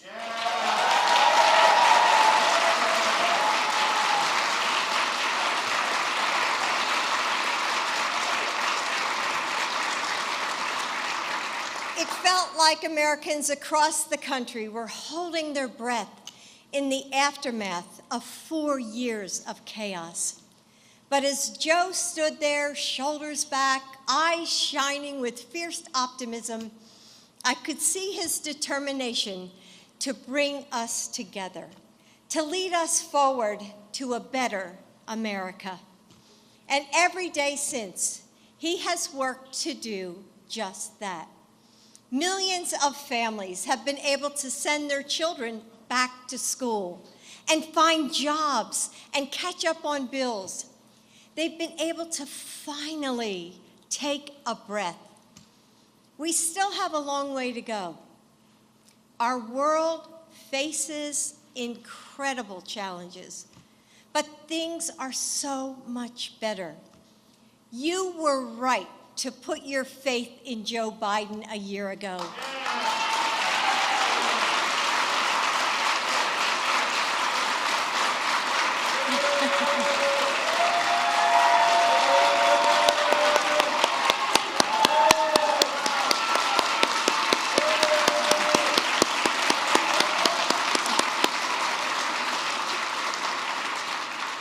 Because in the face of uncertainty, he is unshakable. Despite deep divides at home and abroad, he knows how to bring people together, how to rally the world when tyrants reach for power. He never loses sight of what this is all about, the people he serves. When Joe goes to bed at night and when he wakes up in the morning, all he thinks about is how to make life better for you and your family. It's just who he is. It's who he's always been. He will never stop working for you. He will never stop fighting for you. Thank you.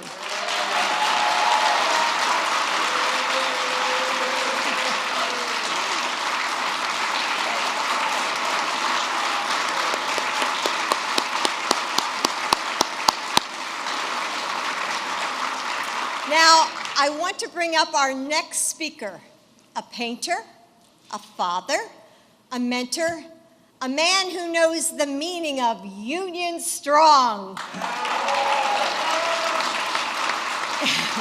He's worked hard to help make this area a better place to live, and we're happy to have him with us today, Gordon Smith.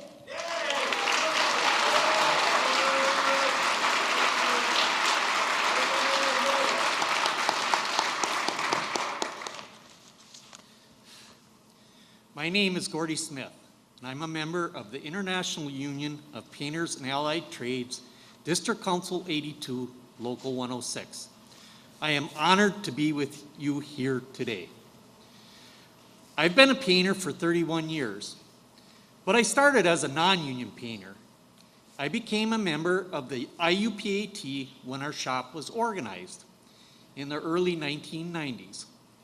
I was younger at the time and didn't understand unions, but taking that action really made my life better for me and my family.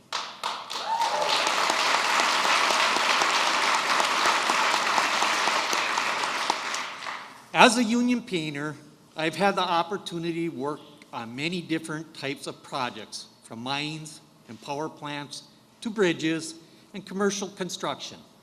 Over time, I grew to appreciate my union membership more and more. Being part of the IUPAT meant that my wife, Barbara, and I were able to raise our son, Michael, and help put him through college in a certified auto tech program. Now he has a good union job too.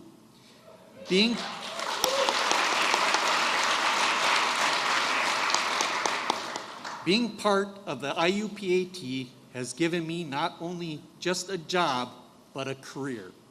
Every worker, even you, can have the same opportunity I've had.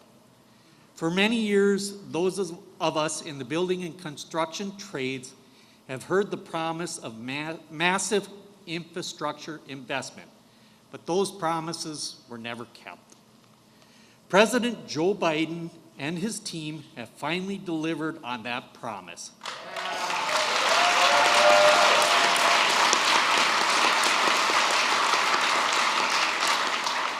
The bipartisan infrastructure bill gives us the opportunity to rebuild our crumbling infrastructure and put another generation of people to work in the process. Throughout the Midwest, we have thousands of bridges, like the Blockneck Bridge here in Superior, in need of repair. The investment in the nation's infrastructure is vital to our communities. Everyone needs to be able to safely to go to work, school, and family events.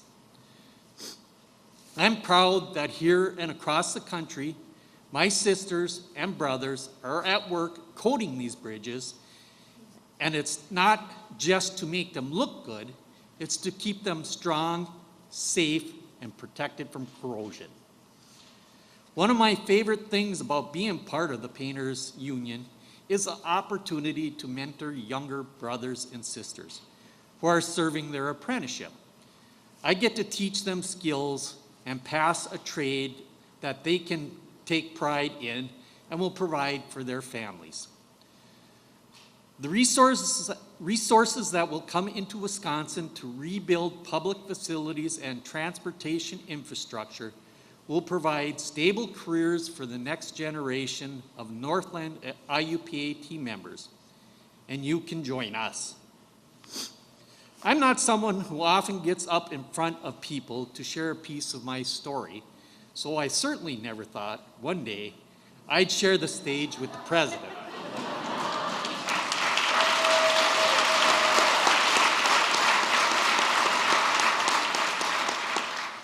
I am so proud to be here with all of you today, and a president who doesn't just talk about fixing things, but puts his words into action.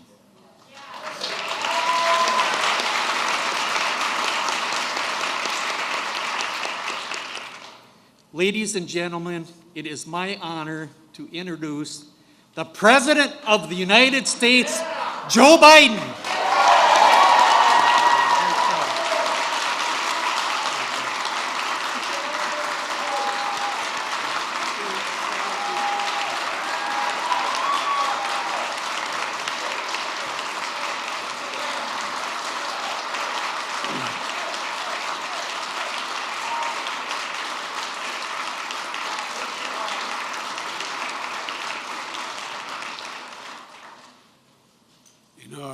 I've got to tell you a story. Hadn't planned on this. When Jill and I met and fell in love, she let me know her favorite day in the calendar was Valentine's Day. The first Valentine's Day that we were together when I was vice president, the vice president's office faces the Eisenhower building, a big granite building you see on the other side of the White House. And there's a triple set of stairs coming down from that building, and they look right in the vice president's office as you come down. And the press comes down that way all the time. And so the night before this Thanksgiving, this Valentine's Day, the first one, Jill got, as a typical professor-teacher form, she got the maintenance guys to bring up a 16-foot ladder. And I think there are a total of, 19 panes in each window, big panes of glass. And with that erasable paint you can have, she put a heart in every single of the four windows, saying, "Joe loves Jill." And that night, my press guy got a call from CBS Morning News. Would I be on CBS Morning News to talk about Valentine's Day? He said, "You ought to do it." So I did, and while we're getting ready in the office, all the lights are down, and I think I've told my colleagues in the House, the Senate, this story. While it's dark, they're fixing the lights, and I'm sitting knee to knee with a woman named Juju Chang, who used to work for CBS. And while they're fixing the lights, she looks at me, she says, "Everybody says you and your wife have a great love affair." And I said, "I think so." And I said, "But everybody knows I love her more than she loves me." And she responded, my word, "That's what everybody says." And then she said she had done a study that she had been on, I guess, 2 or 3 parts on the morning show over a period of weeks before.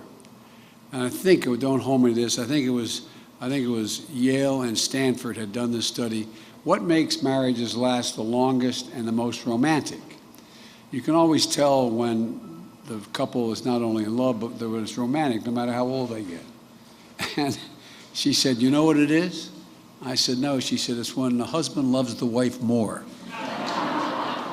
I want to tell you, Julie, this was worth the trip to come out here today. Thank you. Thank you, thank you, thank you. If the Secret Service agents weren't sworn to secrecy, they could tell you they've never heard anything like that said from a podium by Joe. I love Wisconsin and Minnesota. Thank you. Thank you. Hello, Wisconsin. If you can hear me across the river, hello, Minnesota. I'm Jill Biden's husband, Joe. And Gordon, thank you for that introduction. And Governor Evers and Governor Walz, and thank you both for welcoming to both your states. And Mr. Mayor, Jim Payne, thank you for the passport. And Emily from Duluth, the mayor of Duluth, when we got off the plane, I don't think she had a coat on. She had on I tell you, you're a tough kid. Thank you for the passport to both your cities. And thanks for 3 outstanding senators. And I mean that sincerely, all friends, Tammy Baldwin, Amy Klobuchar, Tina Smith, and Congressman Mark Pacone and Ron Kine. You got a hell of a delegation, all of you. Last night I was with your senators and representatives along with their colleagues in Congress to speak about the State of the Union. Together, we sent an unmistakable signal to Ukraine and to the world that we, the United States of America, stand with the Ukrainian people. We stand with them.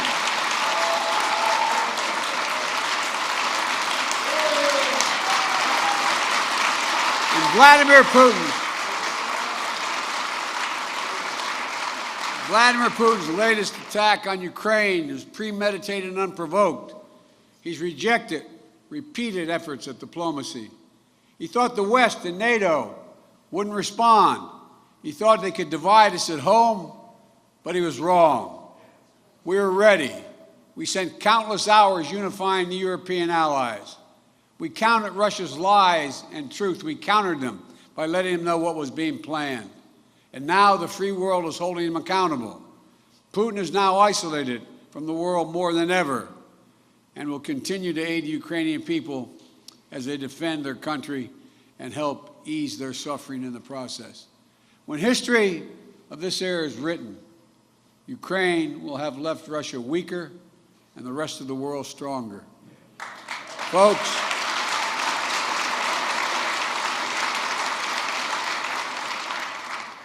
they're amazing. They're amazing people. You see those scenes. I've been to Ukraine. I've spoken to the Rada. I've spent much time there over the years. They're amazing people. And we're growing stronger at home as well. As I said last night, there is no greater testament to the grit and resilience of the American people than the progress you've all made in the middle of a pandemic. Thanks to the American Rescue Plan, we lifted the country out of crisis, created 6.5 million jobs, more jobs than any American has ever created in a single year. Our economy grew. Our economy grew at 5.7%, the strongest growth in 40 years. And Vice President Harris and I, we ran for office with a new economic vision for America. Invest in America, educate the American people, grow the workforce, and build an economy from the bottom up and the middle out, not just from the top down.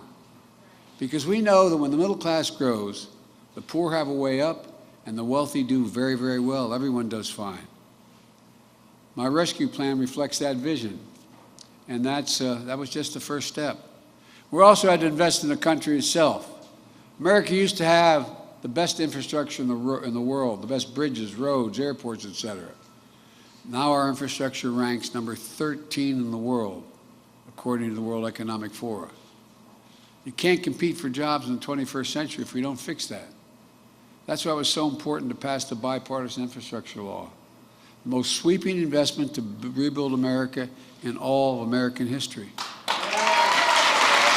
Bipartisan. And I want to thank your senators and representatives here today for helping lead that charge, and that was literally what they did, lead the charge. When I signed that infrastructure law 100 days ago, we already had the ground run.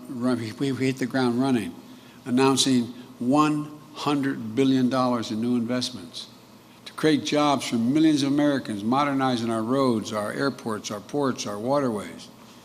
And we'll do it all to withstand the devastating effects of climate and to promote environmental justice in the process. You know, we're building a national network of 500,000 electric vehicle charging stations so Americans can own electric cars, reduce pollution, and lead the way to clean energy future. We're going to replace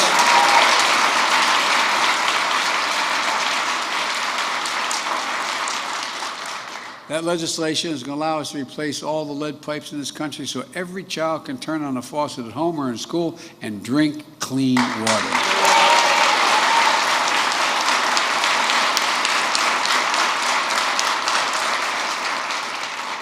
In the days of having to pull your child up outside of a McDonald's to do their homework because there's no internet in your home and no internet in your region, and we provide affordable high-speed internet to every American, urban, rural, suburban, tribal.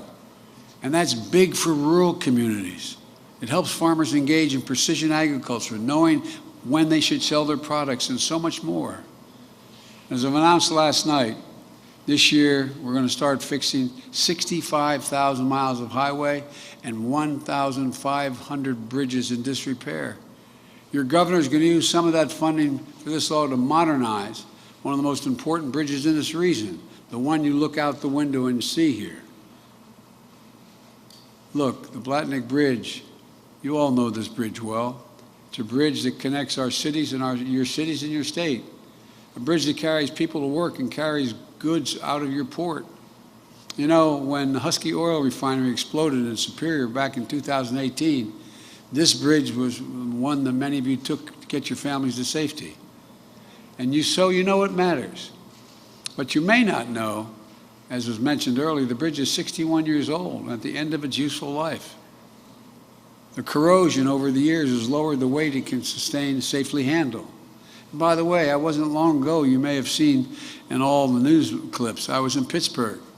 I arrived in Pittsburgh a little early, but thank God we arrived when we did, because just 2 hours earlier, a bridge that is as high off the ground as this bridge collapsed completely. You should have seen it. It was astounding to look at for the same reasons this bridge is in trouble. And guess what? Thank God there were only a few vehicles on the bridge. No one was killed. You should have seen it. It was astounding how no one died. Had it occurred just 3 hours later, you would have had all those school buses, all those children, all the thousands of people across that bridge. There's so many bridges this is the United States of America, for God's sake. So many bridges in a similar condition. And this bridge also has outdated design. Tight curves led to higher than average crash rates on this bridge.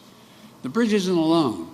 There are 979 bridges in Wisconsin, 661 bridges in Minnesota in poor condition, along with nearly 7,000 miles of highway between your two states that need repair. And now, after years of talking about infrastructure, we're finally getting it done. Finally. And by the way, instead of Infrastructure Week, we're going to have an Infrastructure Decade.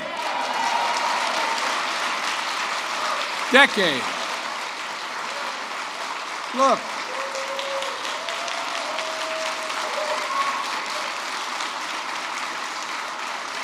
Back in January, I announced the largest investment in our bridges in American history, a total of $40 billion in funding for bridge improvements. $40 billion, including $12.5 billion to fix the most economically significant bridges in this country, like the Blatnick Bridge. And on top of that, over the next 5 years, based on formula funding, The bipartisan infrastructure law will provide Minnesota an estimated $5.4 billion and Wisconsin $5.4 billion for highways and bridges. We sure don't want you to miss any of the Vikings-Packer games. Oh man, you guys talk to one another? Well, we don't much in Philadelphia and Pittsburgh, but that's a different story. In addition, even more funding is available to the states through competitive programs. So I believe your governor are going to put their heads together and secure the funding they need to finally get this done. Putting hard-working Americans on the job, rebuilding this bridge with U.S. steel, keeping commerce flowing freely, and keeping families in Superior and Duluth safer and better connected. But this legislation is about much more than the bridge or the bridges. It's about opportunity. Opportunity across the region and across the country. Investing in your port, your airports, and more. This isn't just about bridges and highways. It goes much beyond that. And I'm here at the intersection of all of these things. Your airport, your ports, the river, the lake, the bridges, the highways. It's also about the historic investments we're making in the Great Lakes. I don't have to tell anyone here. I went to school and I grew up on one, not grew up, but I lifeguarded on one of the Great Lakes out in Syracuse, New York. The Great Lakes provide drinking water for 41 million people. They support more than 1.3 million jobs. And 2 weeks ago, I visited Lorain, Ohio. And I announced an investment, something we've been promising a long time, all the places that have to be repaired, both in Canada and in the United States. But I announced $1 billion from the bipartisan infrastructure law, accelerating cleanup of sites where polluted waters and wastewater treatments have given the Great Lakes and put them at great risk, including the St. Louis River, which flows between your states. One study found that for every dollar spending cleaning up the Great Lakes, we generate $3 to $4 in economic benefit. It's a good investment. And it's badly, there's more fresh water in these lakes than any other single place in the whole world. Folks,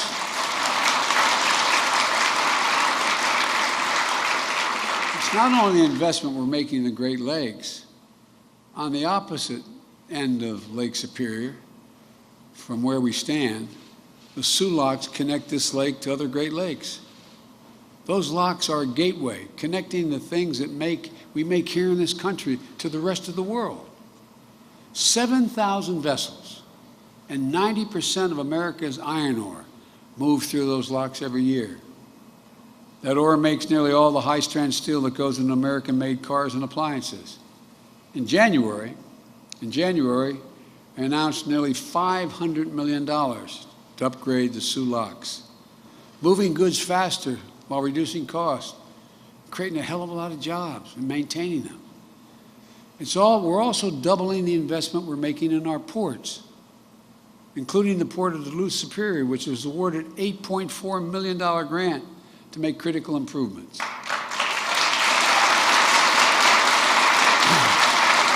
Along with a $12 million investment for the Army Corps of Engineers to reconstruct the dock wall, the vessel yard, and the Duluth Harbor Basin. Look, these investments will help fortify our port while strengthening the local economy. When we use taxpayers' dollars to build America, we buy American.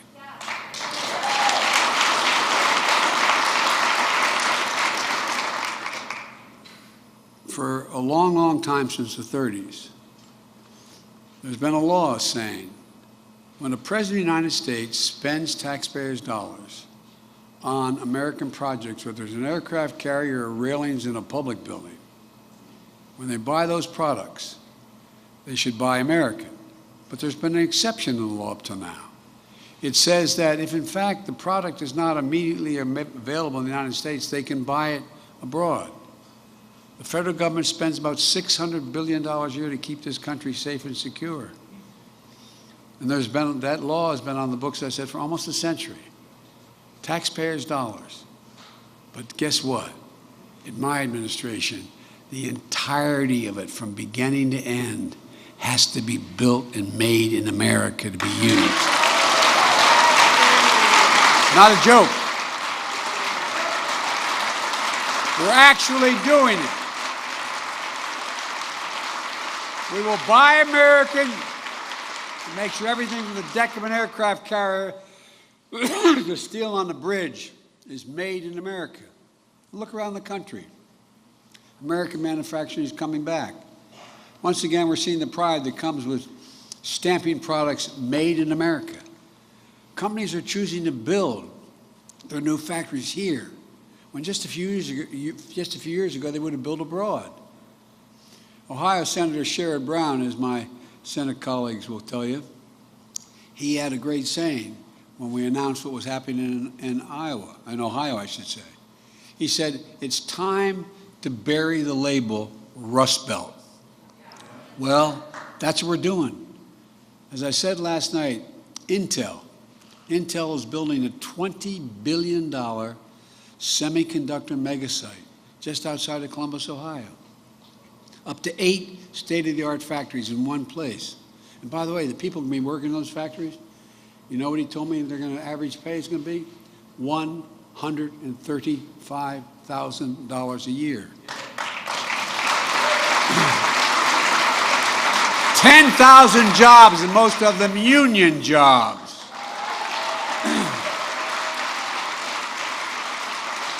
Making a computer chip the size of a fingertip. The power of the world in our everyday lives, smartphones, the internet, technology that doesn't even exist today. And if Congress passes the Bipartisan Innovation Act that's on their desk now, Intel is ready to increase their investment from $20 billion to $100 billion. Intel alone. Ford has invested $11 billion to build electric vehicles, creating 11,000 new good-paying jobs across the country. GM is making the largest investment in its history, $7 billion to build electric vehicles, creating 4,000 jobs in Michigan. The Union Pacific Railroad, when I was in Pittsburgh, I met the folks who run that. Union Pacific Railroad just announced the purchase of the largest ever purchase of electric locomotives made in Erie, Pennsylvania, in the same plant, by the way, that the guy who turned on our lights built a factory. All told, we've created 369,000 new manufacturing jobs in America just last year.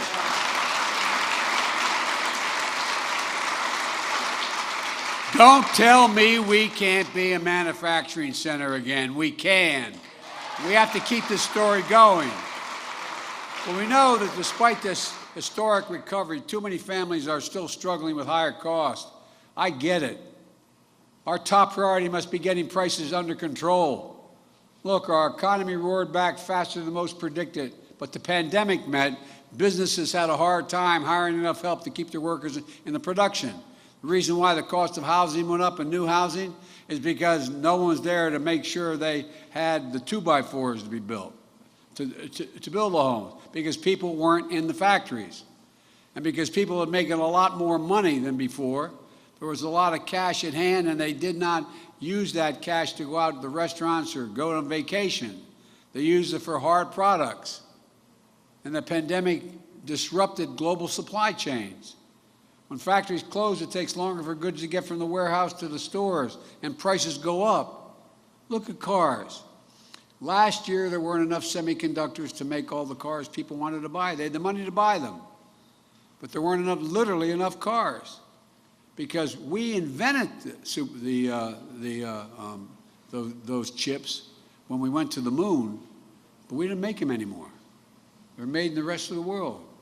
So prices went way up. 1/3 of the reason for inflation was the cost of these additional cost of automobiles. So we have a choice. One way to fight inflation is to drive down wages and make Americans poorer. I have a better way to fight inflation. Lower your cost, not your wages.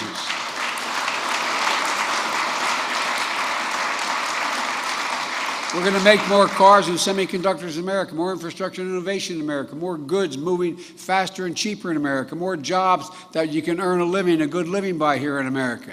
Instead of relying on foreign supply chains, let's make it in America again.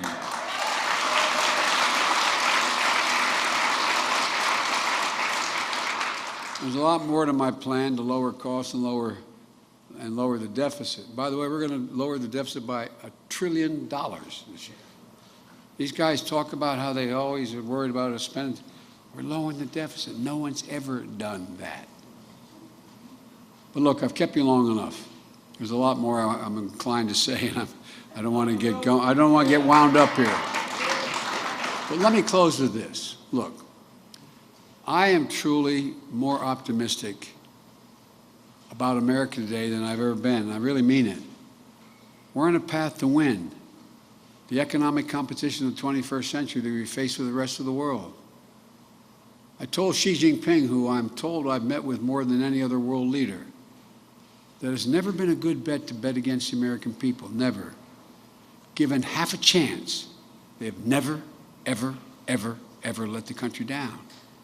We're the only nation that has always turned every crisis we've faced into an opportunity. No other nation you can name has gone through a terrible circumstance and come out at the other end worse off than they were before the circumstance occurred.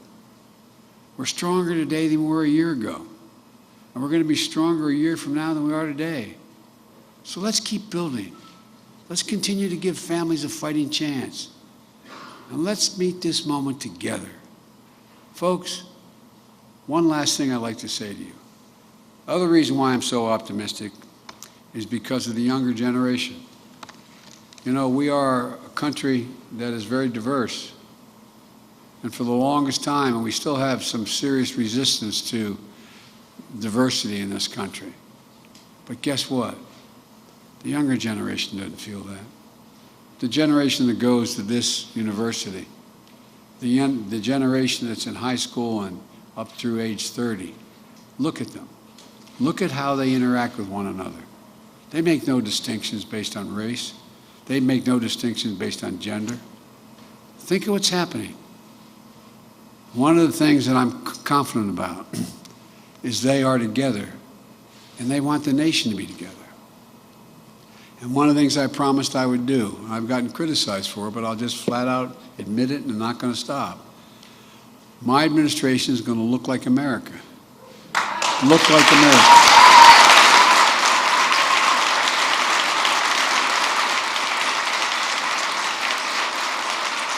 For example, in my administration, we have more women than we have men. A little bit.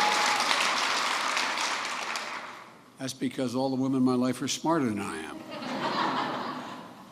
We also have the greatest diversity we've ever had. Look, folks, there truly is nothing beyond our capacity. There really isn't. We're the most unique nation in the history of the world. And that we're the only nation built on an idea, not geography, not built on the notion of race or religion or ethnicity. None of that fits the description of the United States. Built on an idea that we hold these truths to be self-evident, that all women and men are created equal, endowed by their Creator with certain inalienable rights, life, liberty, the pursuit of happiness. We've never lived up to it. We've never walked away from it. And every generation has moved that dial closer and closer and closer. And we badly need it now in a world that is so close. Look, folks, your kids are going to see more change in the next 10 years than we've seen in the last 50 because of the changes in technology and so much more. We've got to be ready. America's always been ahead of the curve because we do hold these truths to be self-evident. Again, we're not perfect, we're not even close, but we never have walked away. And Vladimir Putin was counting on being able to split up the United States. Look, how would you feel if you saw crowds storm and break down the doors of the British Parliament, kill 5 cops, injure 145, or the German Bundestag, or the Italian Parliament? I think you'd wonder. Well, that's what the rest of the world saw. It's not who we are. And now we're proving, under pressure, that we are not that country. We're united. And folks, that's how we were able to make sure we kept Europe united and the free world united. A vote in the United Nations to condemn Putin. 141 countries voted to do that in the UN General Assembly. Several abstained. China abstained. Didn't vote with them, but abstained. India abstained. 7 countries abstained, I think it was the number. They're alone. And they did what they did, in my view. He did what he did because he thought he could split NATO, split Europe, and split the United States. We're going to demonstrate to the whole world, no one can split this country. Thank you all so very much. Thank you.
Thank you.